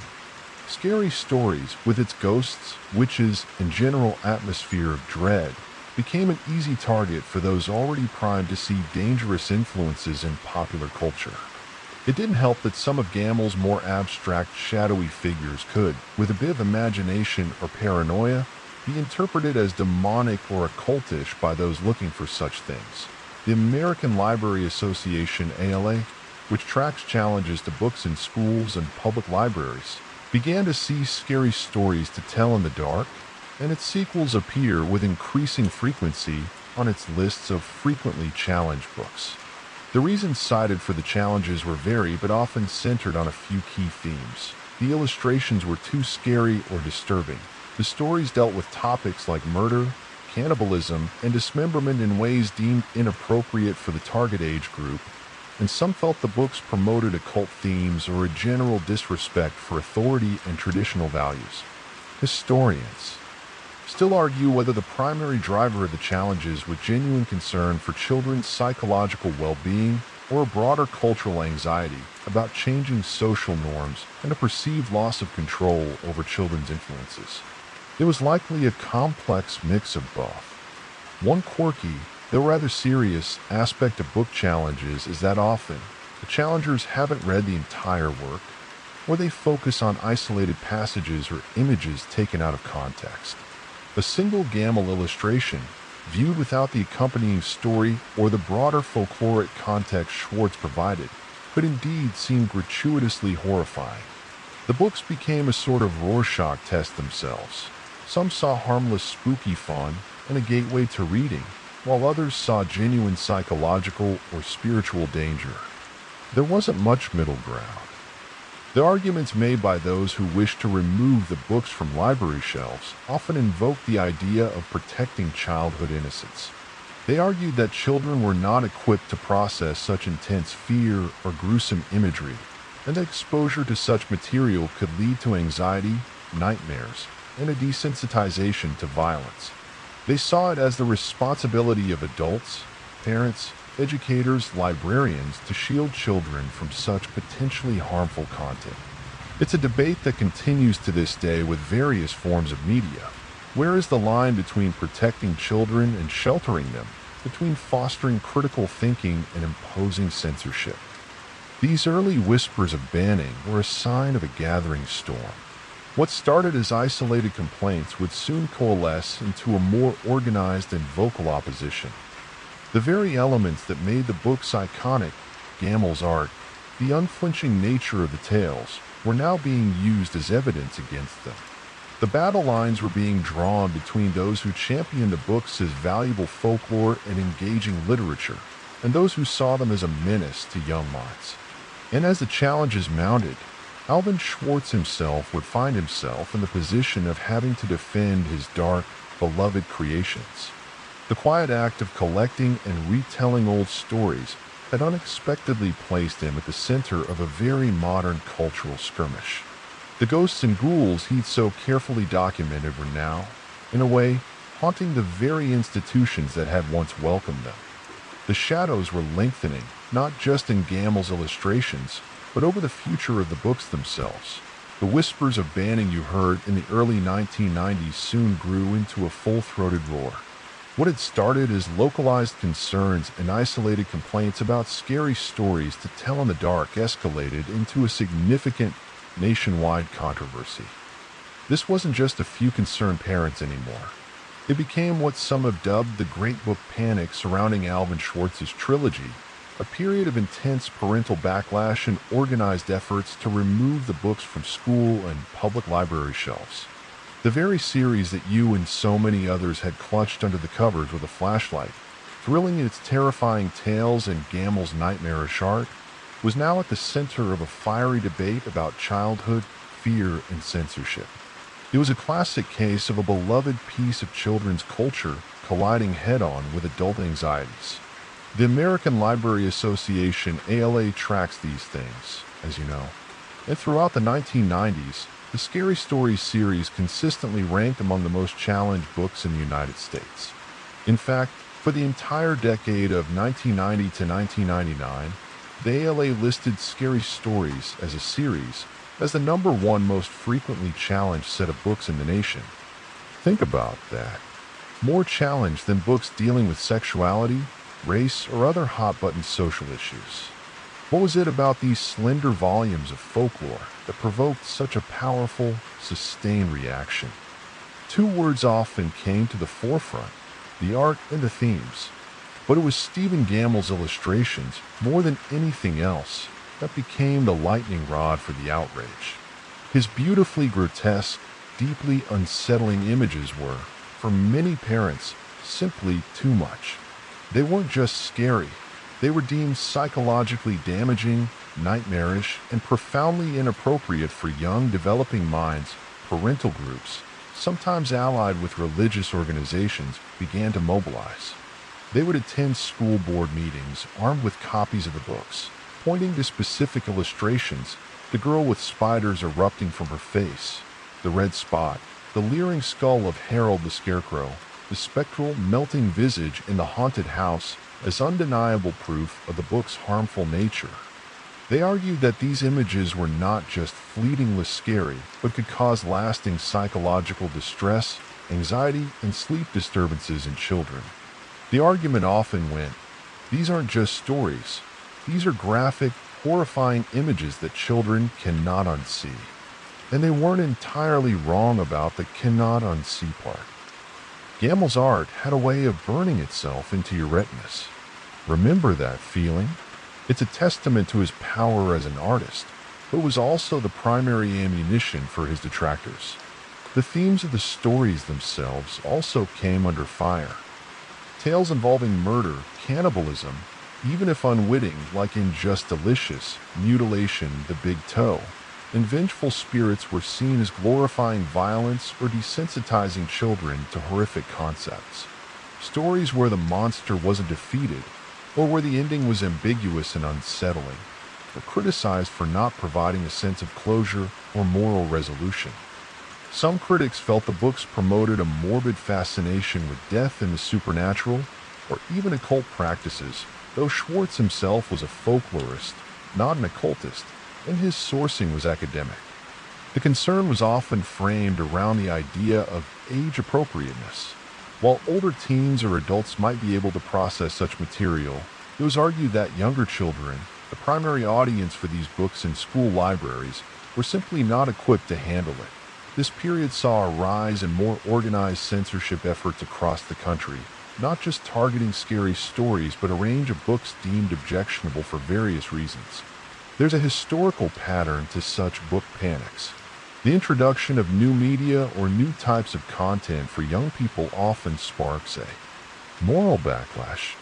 Think of the panic over comic books in the 1950s, which led to the Comics Code Authority, or concerns about rock and roll music or video games. Scary stories just happen to be the unlucky or lucky, depending on your perspective as a young horror fan recipient of this focused anxiety in the 1990s. A quirky tidbit related to censorship attempts. Often, the very act of trying to ban a book significantly increases its popularity and sales, a phenomenon known as the Streisand effect. By trying to suppress scary stories, its opponents inadvertently made it even more famous, more desirable, and more of a forbidden fruit for curious young readers. If the adults hate it this much, you might have thought, it must be good. Librarians often found themselves on the front lines of these battles, defending the principles of intellectual freedom and the right to read. They argued that the books, as folklore, had literary and cultural value. They pointed to their immense popularity with children, especially reluctant readers, and emphasized that scary stories have always been a part of childhood, helping kids confront and process their fears in a safe way. They also highlighted that not every book is for every child, and parents had the right to guide their own children's reading, but not to dictate what was available to all children in a public institution. School boards became battlegrounds, with passionate arguments on both sides. Sometimes the books were successfully removed or restricted. Other times, challenges were defeated, often with the support of the ALA and free speech advocacy groups. Folklorists and child psychologists also weighed in. Some supported the idea that confronting fear through stories can be healthy, a form of mastery where children can experience and overcome anxieties in a controlled environment. Others sided with concerned parents, suggesting that Gamel's imagery, in particular, might be too potent for certain age groups. There wasn't, and still isn't, a universal consensus on the precise psychological impact of scary stories on children, as individual sensitivities vary so widely. The debate itself became a story, a testament to the power these unassuming little books held. They weren't just entertainment. They were cultural artifacts capable of sparking intense societal debate about the nature of childhood itself. The Great Book panic surrounding scary stories to tell in the dark was a defining moment for the series, catapulting it from a popular kids' horror collection to a symbol of the ongoing struggle over what children should read and who gets to decide. And through it all, kids kept finding ways to read them, often making the challenge books even more alluring. You probably felt a little thrill of defiance yourself, didn't you? Amidst the swirling vortex of the Great Book panic, with parental groups mobilizing and his books topping the ALA's most challenged list, you might wonder about the man who started it all, Alvin Schwartz. How did the quiet journalist and dedicated folklorist react to his work becoming such a lightning rod for controversy? Did he retreat, or did he defend his creations? The answer is that Schwartz, though not a flamboyant public figure, did indeed stand his ground, defending not only his books but also the importance of folklore and the child's right to experience a wide range of stories, including those that venture into the dark. His defense was often thoughtful, grounded in his understanding of folklore's role in human culture and child development. He wasn't just defending his sales figures, he was defending an ancient tradition. Schwartz, who sadly passed away in March 1992, just as the challenges against his books were reaching a fever pitch, didn't live to see the full extent of the decade-long battle over his work. However, in the years leading up to his death, as the controversy began to brew, he did address the criticisms.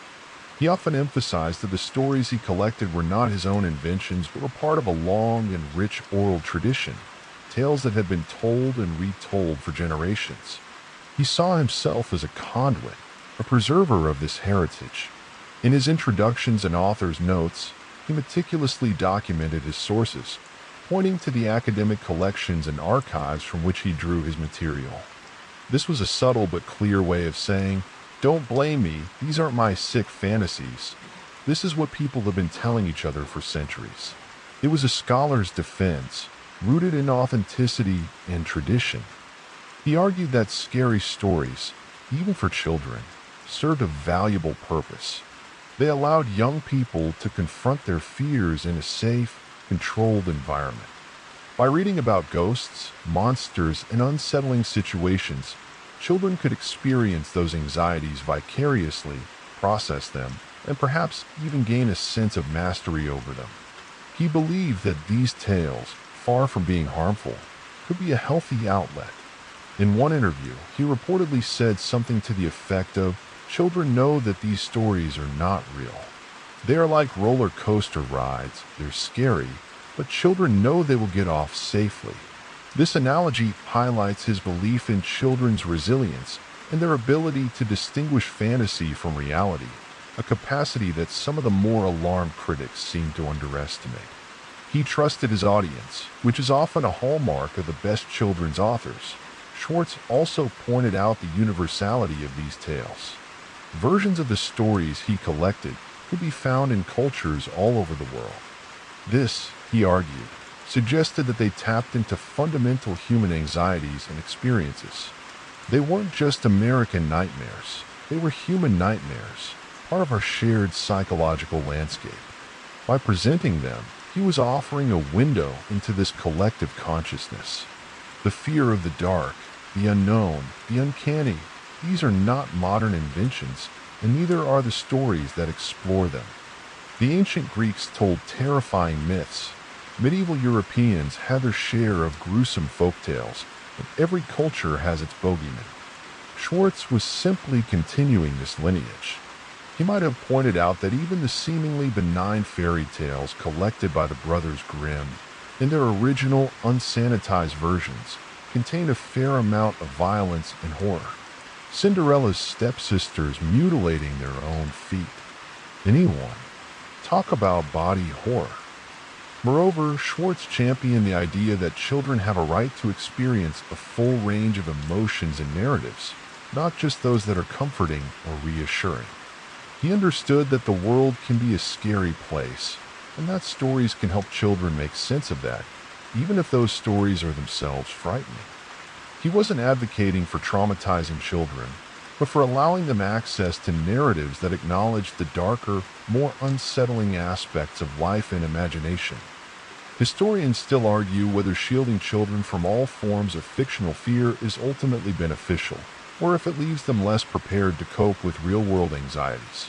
Schwartz clearly leaned towards the latter perspective, believing in the cathartic power of a good scare. It's a quirky historical parallel, but during the Cold War, there was a genre of nuclear fear fiction in films. While often terrifying, these narratives also served as a way for society to process the immense anxiety of potential atomic annihilation. Similarly, scary stories on a more personal level can allow individuals to process their own anxieties, whether it's fear of abandonment, the unknown, or mortality itself. Schwartz seemed to intuitively grasp this therapeutic potential.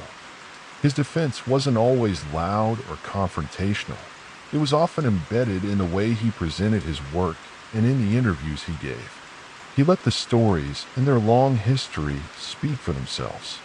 He also had many allies in the library and education communities who passionately defended the books on ground of intellectual freedom and their appeal to young readers.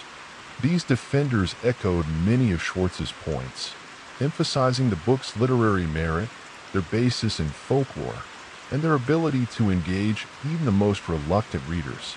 The fight wasn't just his. It was a broader struggle for the place of challenging or uncomfortable literature in children's lives. Alvin Schwartz's quiet, reasoned defense of his work, even as the storm of moral panic grew, stands as a testament to his belief in the power and importance of folklore. He didn't set out to create controversy. He set out to share stories. But in doing so, he inadvertently highlighted a deep societal unease about what children should encounter in the pages of a book. He stood by his ghouls and ghosts, his talking toads and spider-infested heroines, because he knew they were more than just cheap thrills. They were echoes of our collective past, and perhaps a way for young readers to bravely face the shadows, both on the page and in their own burgeoning understanding of the world. You reading those books were participating in exactly the kind of literary engagement he championed. While Alvin Schwartz defended the folkloric content and the right for children to experience scary stories, much of the visceral, sustained outrage, centered on one thing: the ink. Stephen Gammell's ink, to be precise. His illustrations weren't just accompaniments to the tales. They were potent, psychological experiences in themselves.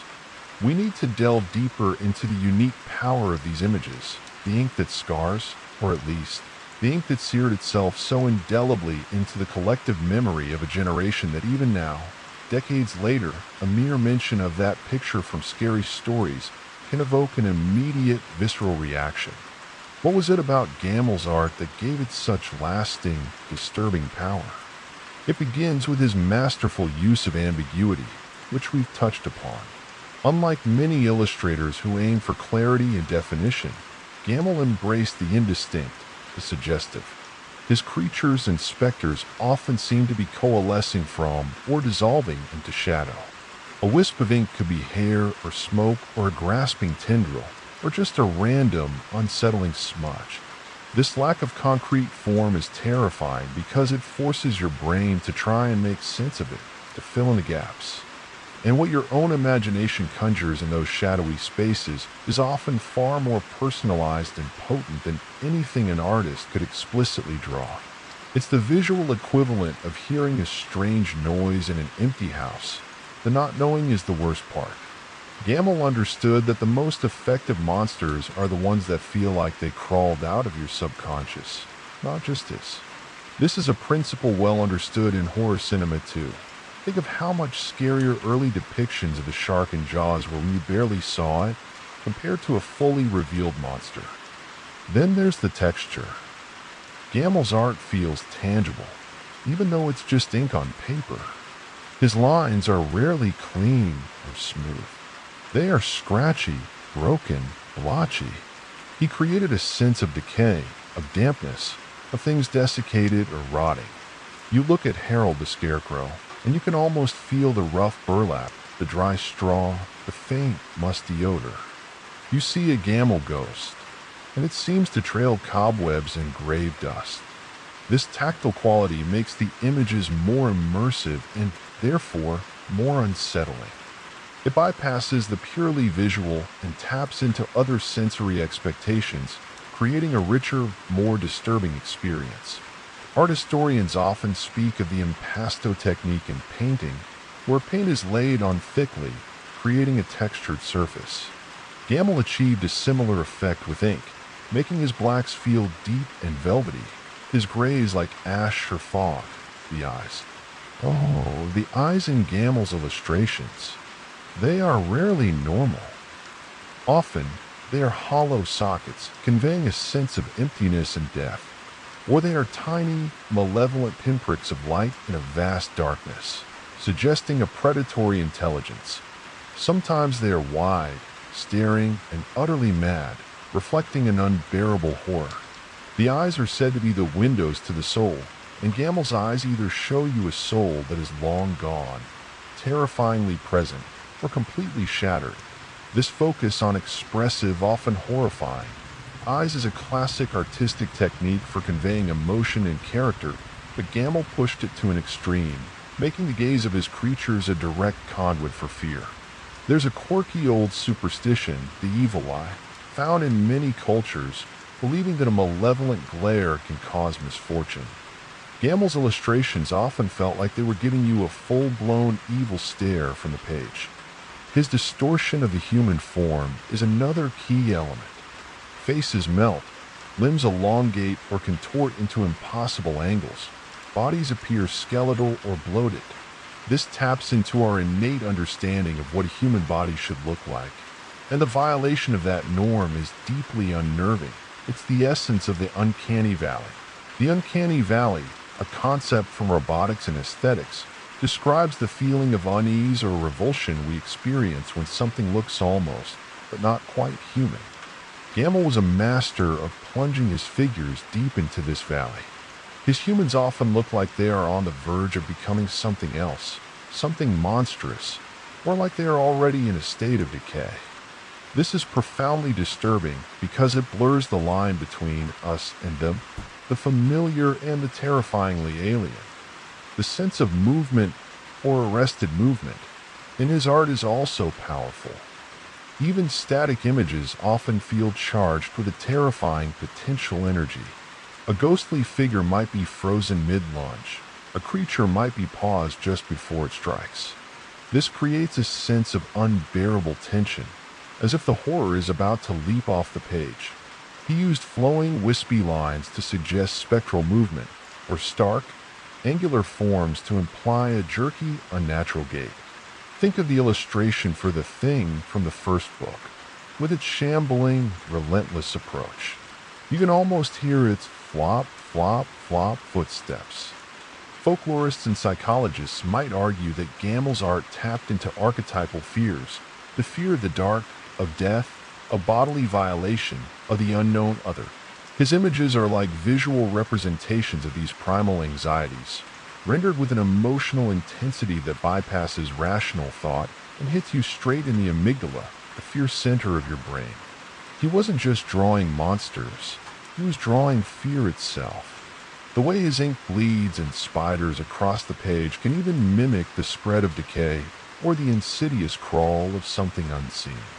The psychological power of Gamel's illustrations, and the reason they provoked such a strong reaction leading to calls for banning, lies in this combination of ambiguity, texture, distorted forms, expressive horror, and their direct line to primal fears.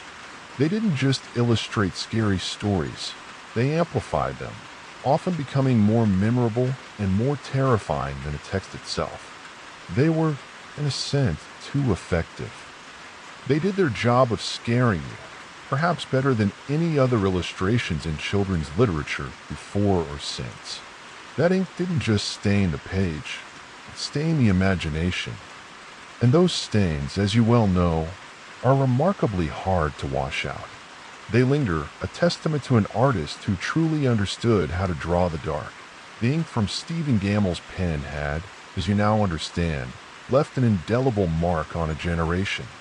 His illustrations were so potent, so central to the scary stories experience, and so frequently cited by those who sought to ban the books that they became almost legendary in their own right. Fast forward a couple of decades from the height of the Great Book Panic.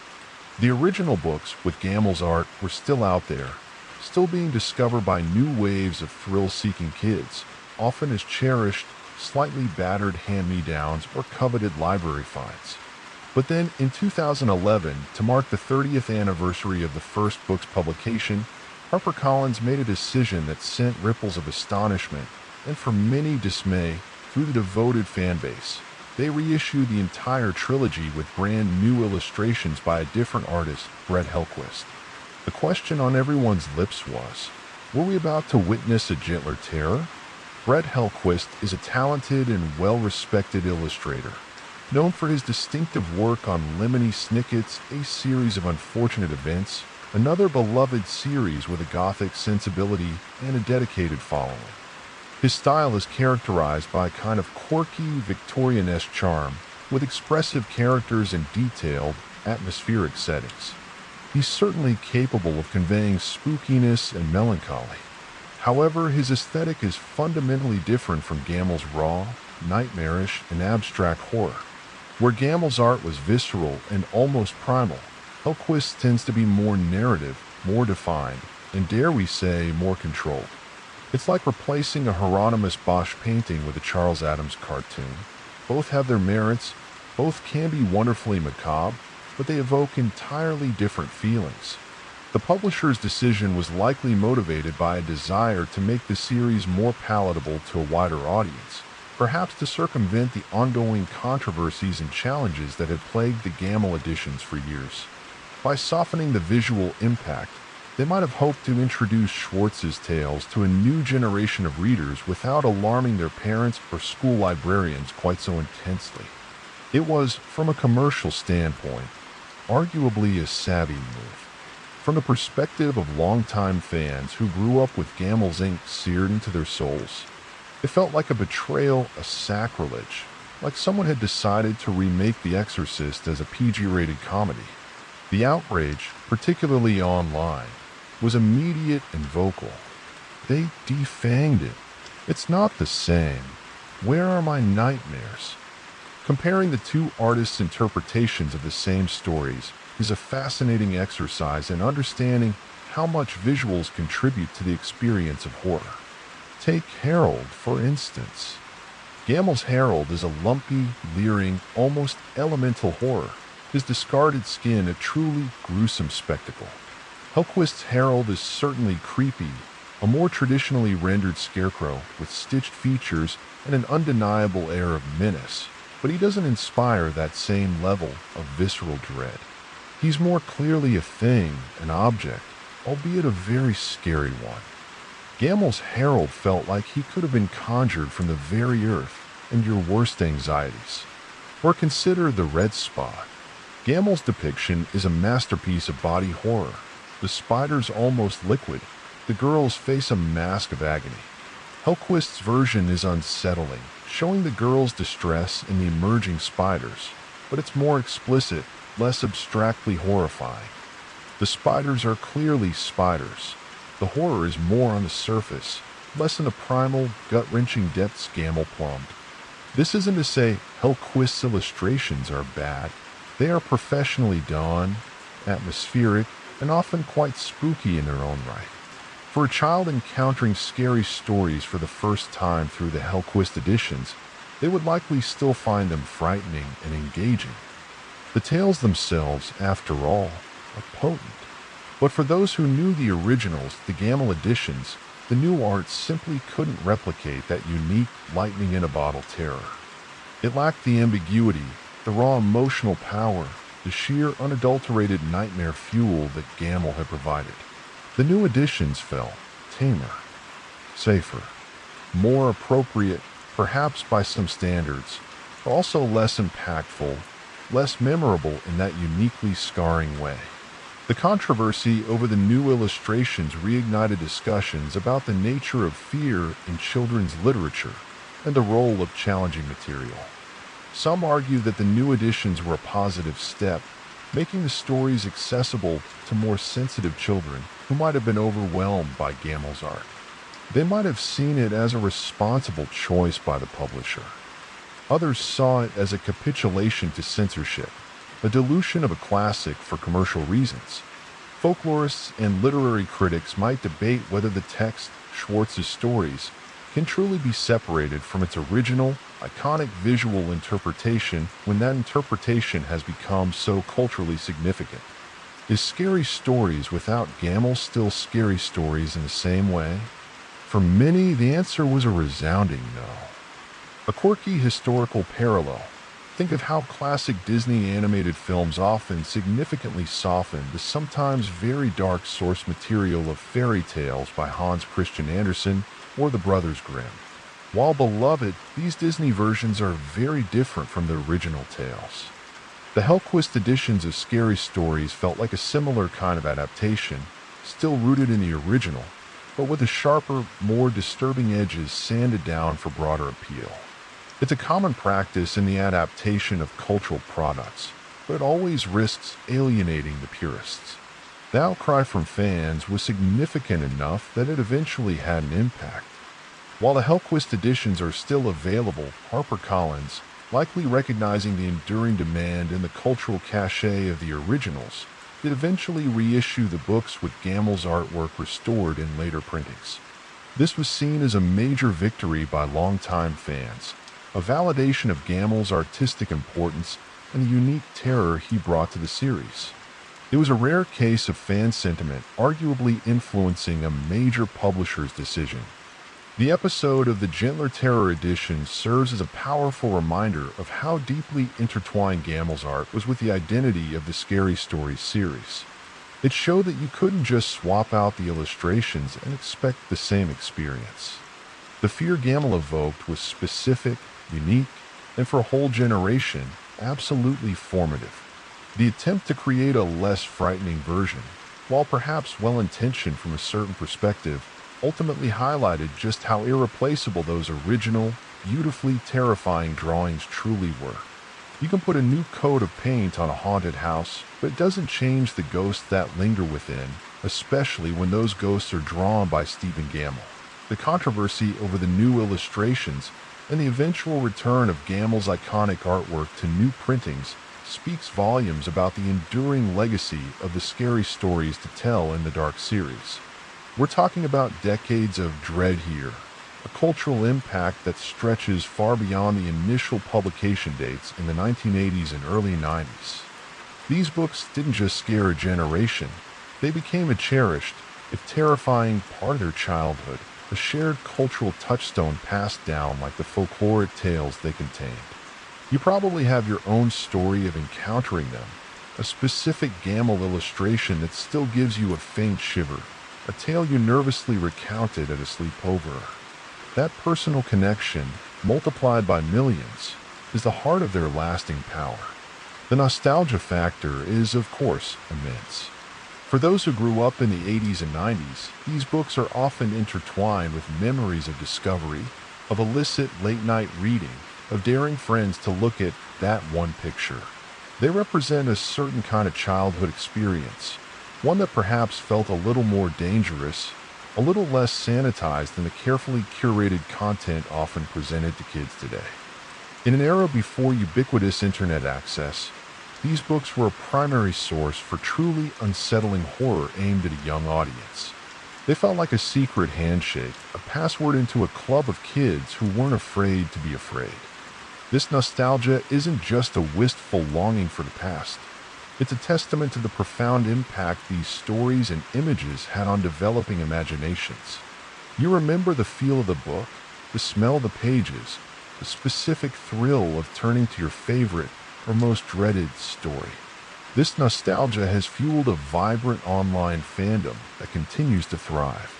Websites, forums, social media groups, and countless blog posts are dedicated to dissecting the stories, sharing Gamel's artwork, and reminiscing about their first encounters with the books. Fans create their own art inspired by Gamel, write new scary stories in Schwartz's style, and debate which tale is objectively the most terrifying. It's the Red Spot, obviously, but arguments for Harold or the Wendigo are also strong. This digital afterlife has kept the series alive and relevant for new generations who might discover it through these online communities, even before finding a physical copy. The internet has, in a sense, become a new campfire around which these tales are shared and celebrated. It's a modern continuation of the oral tradition Schwartz himself was documenting. The series has also had a clear influence on subsequent horror creators. Authors and filmmakers who grew up reading scary stories have often cited them as an early inspiration, a formative experience that shaped their understanding of what makes something truly scary. You can see echoes of Gammel's aesthetic, the shadowy ambiguity, the body horror, the sense of decay in various modern horror media. The books demonstrated that children's horror didn't need to be watered down or overly simplistic to be effective. It could be sophisticated, psychologically resonant, and genuinely terrifying.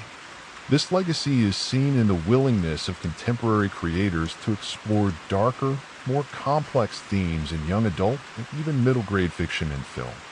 The enduring appeal also lies in the timeless nature of folklore itself. The fears that Schwartz tapped into, fear of the dark, of death, of the unknown, of losing oneself, are universal and perennial. They don't become outdated.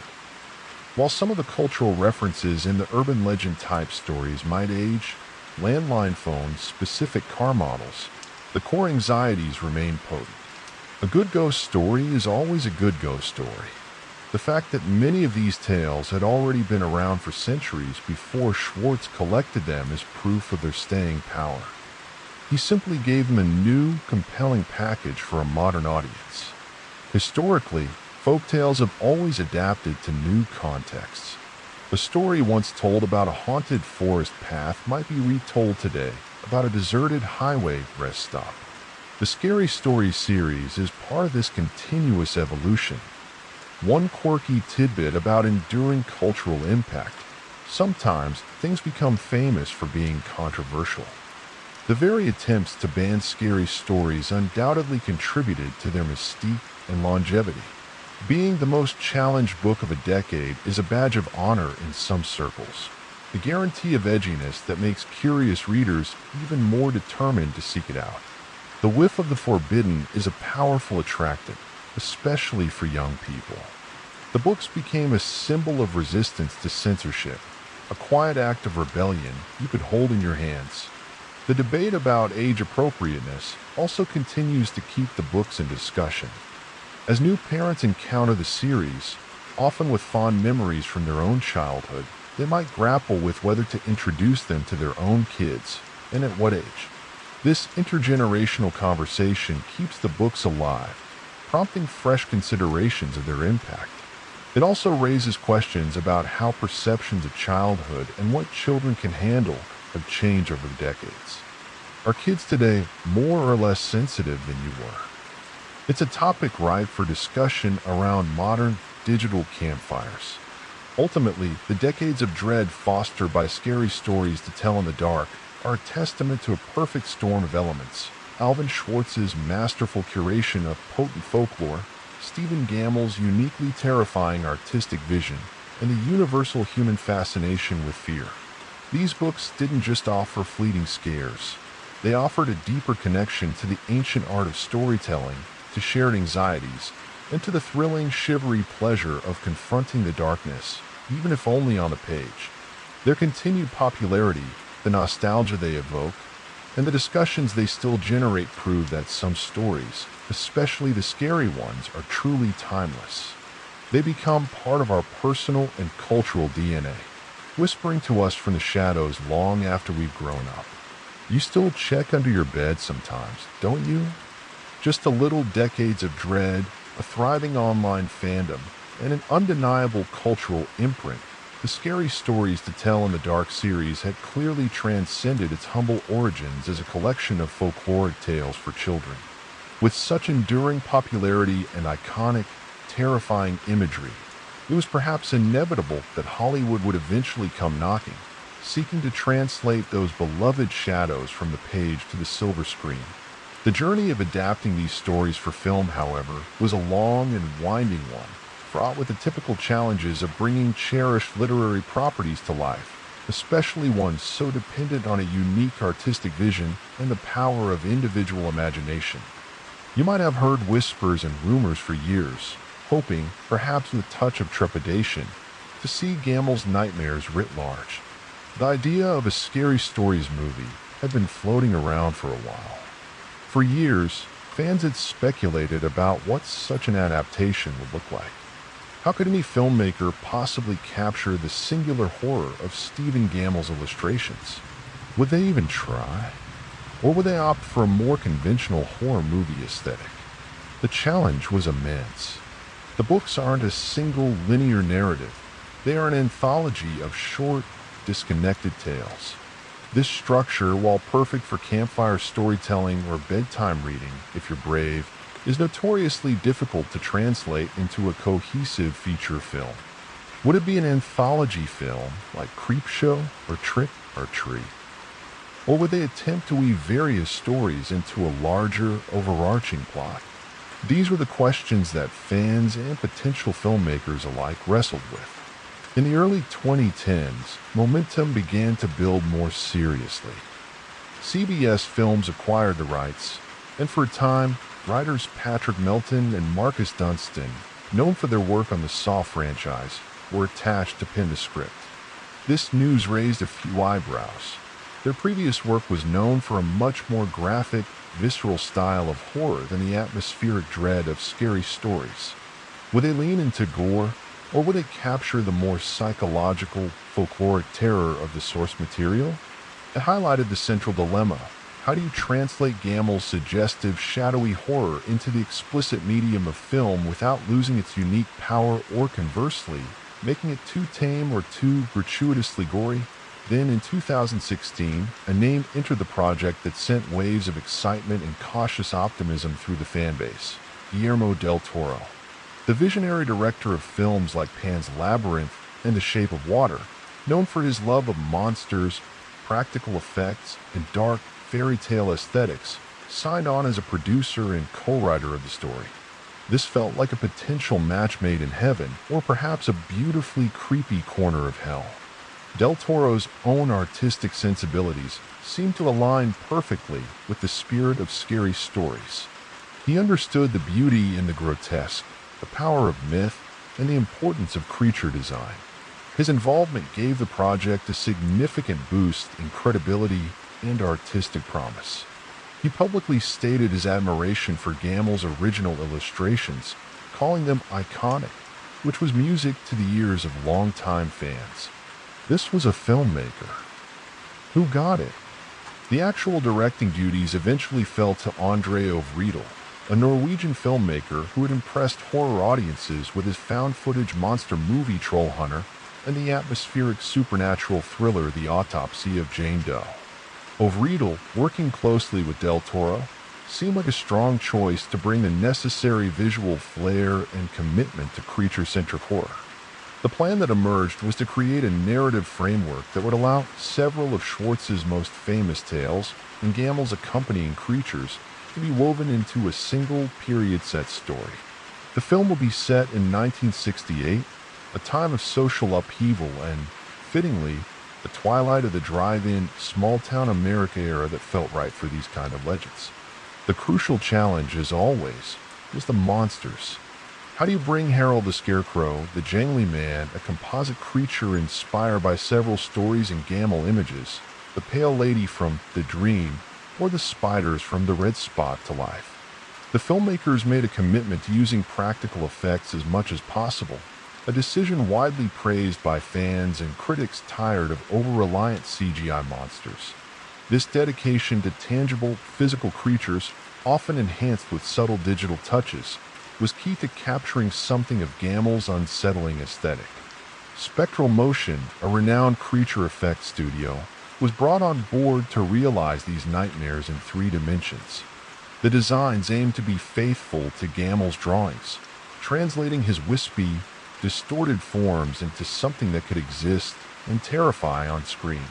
The historical importance of practical effects in horror, from Lon Chaney's pioneering makeup to the animatronics of Alien and Jurassic Park, can't be overstated. It lends a weight and reality that CGI often struggles to replicate. Del Toro himself is a huge champion of this approach. The film, Scary Stories to Tell in the Dark, was finally released in August 2019. It tells the story of a group of teenagers in the small town of Mill Valley, who discover a cursed book of scary stories written by a tormented young woman named Zarabellos. As they read the book, the stories begin to come true, unleashing a series of iconic monsters upon them. This narrative device allowed the film to function as a kind underscore of anthology, with each new story from the book manifesting as a set piece featuring a different creature.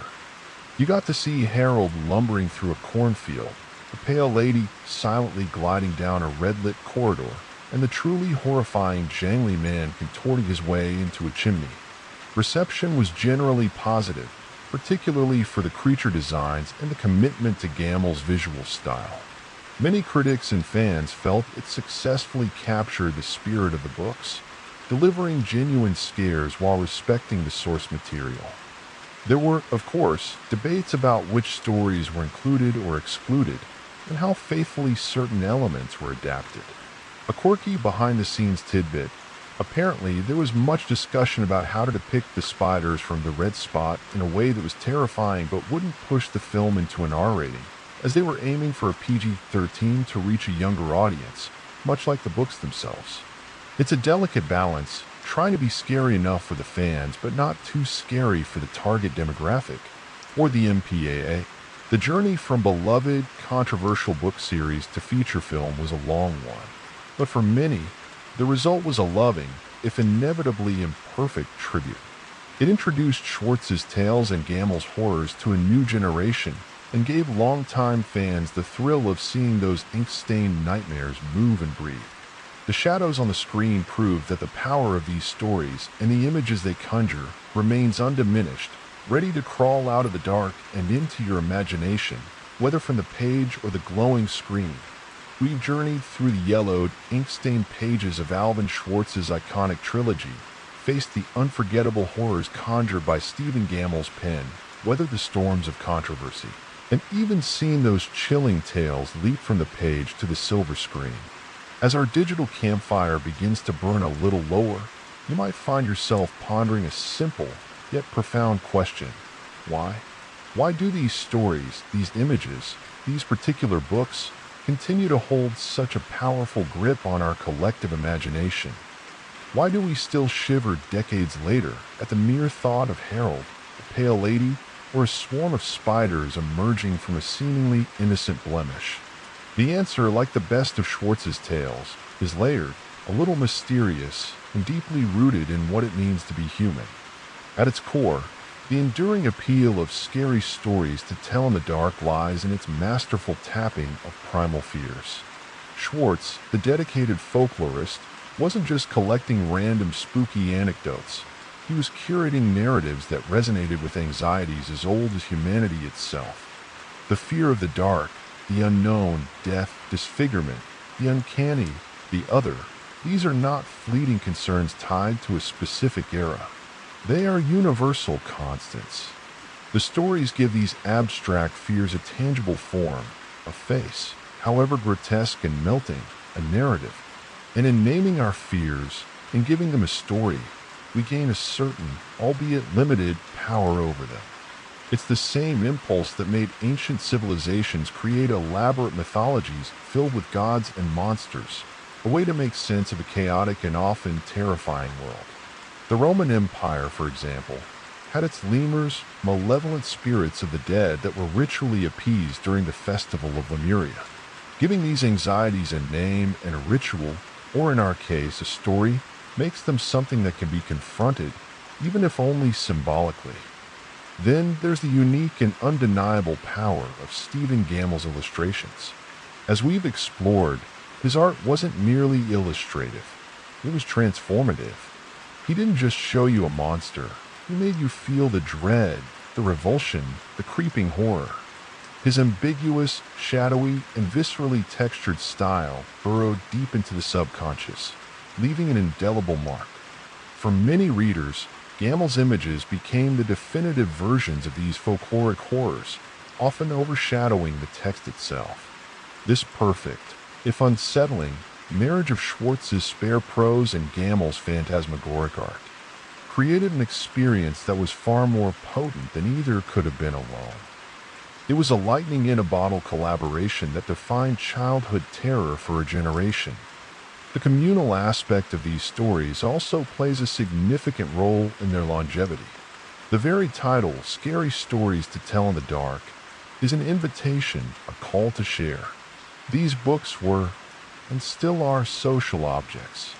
You read them, yes, but then you told them at sleepovers, around campfires, and hushed whispers in the schoolyard.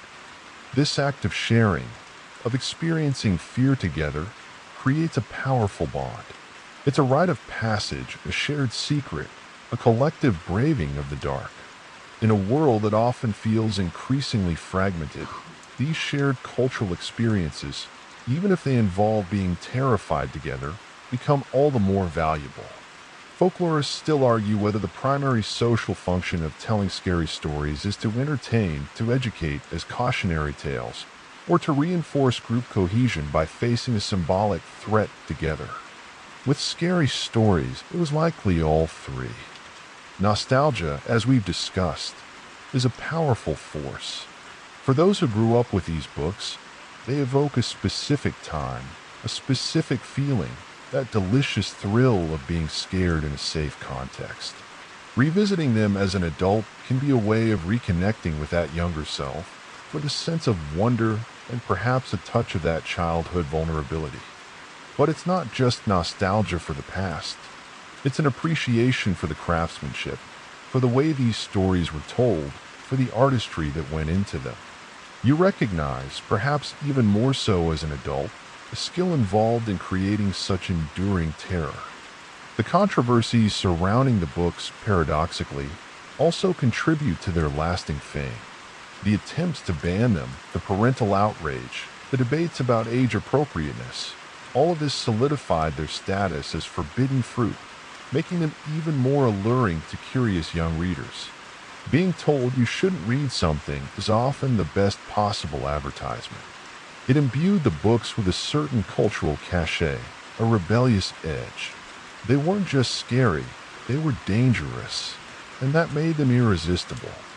This is a recurring pattern in cultural history. Works that challenge norms or provoke strong reactions often achieve a lasting notoriety that safer, more conventional works do not.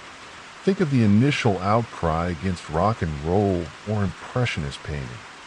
Finally, we still shiver because these stories, at their heart, acknowledge a fundamental truth. The world can be a strange, unsettling, and sometimes inexplicable place. They don't always offer easy answers or neat resolutions. Sometimes the monster isn't defeated. Sometimes the scary thing is still out there. This ambiguity, this refusal to provide simple comfort, is perhaps what makes them linger so effectively. They resonate with our own experiences of uncertainty in a culture that often pushes for relentless positivity and clear-cut solutions. There's something oddly cathartic about stories that embrace the shadows, that acknowledge the things that make us uneasy. They give us permission to be scared, and in doing so, they make the darkness a little less lonely, because we know others have peered into it too, armed with these very same tales. The shiver is a reminder that we are alive, that we can feel, and that even in fear, there can be a strange, compelling beauty.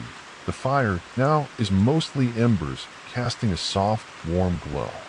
The shadows in the corners of your room seem a little deeper, perhaps a little more populated than they were before we started this journey through the ink-stained pages of fear. But that's all right. The stories of Alvin Schwartz, brought to such vivid, visceral life by Stephen Gammell's unforgettable art, were never meant to be entirely comfortable. They were meant to prickle your skin, to make your heart beat a little faster, to remind you of that delicious, shivery thrill that comes from peering into the unknown. These tales, rooted in the ancient soil of folklore, have become a part of our modern cultural landscape, passed down from one generation to the next, whispered in the dark, shared with a nervous giggle. They are a testament to the enduring power of a good scare, the way a well-told story can burrow into your memory and stay there, a friendly ghost or a grinning ghoul that revisits you now and then. The controversies, the debates, the adaptations, they all speak to the profound impact these slender volumes had, and continue to have. They remind us that fear, when encountered in the safe space of a story, can be a fascinating, even an empowering experience. It allows us to confront the shadows, to name the things that go bump in the night, and perhaps to feel a little braver for having done so. So as you prepare to drift off, let the echoes of these tales settle.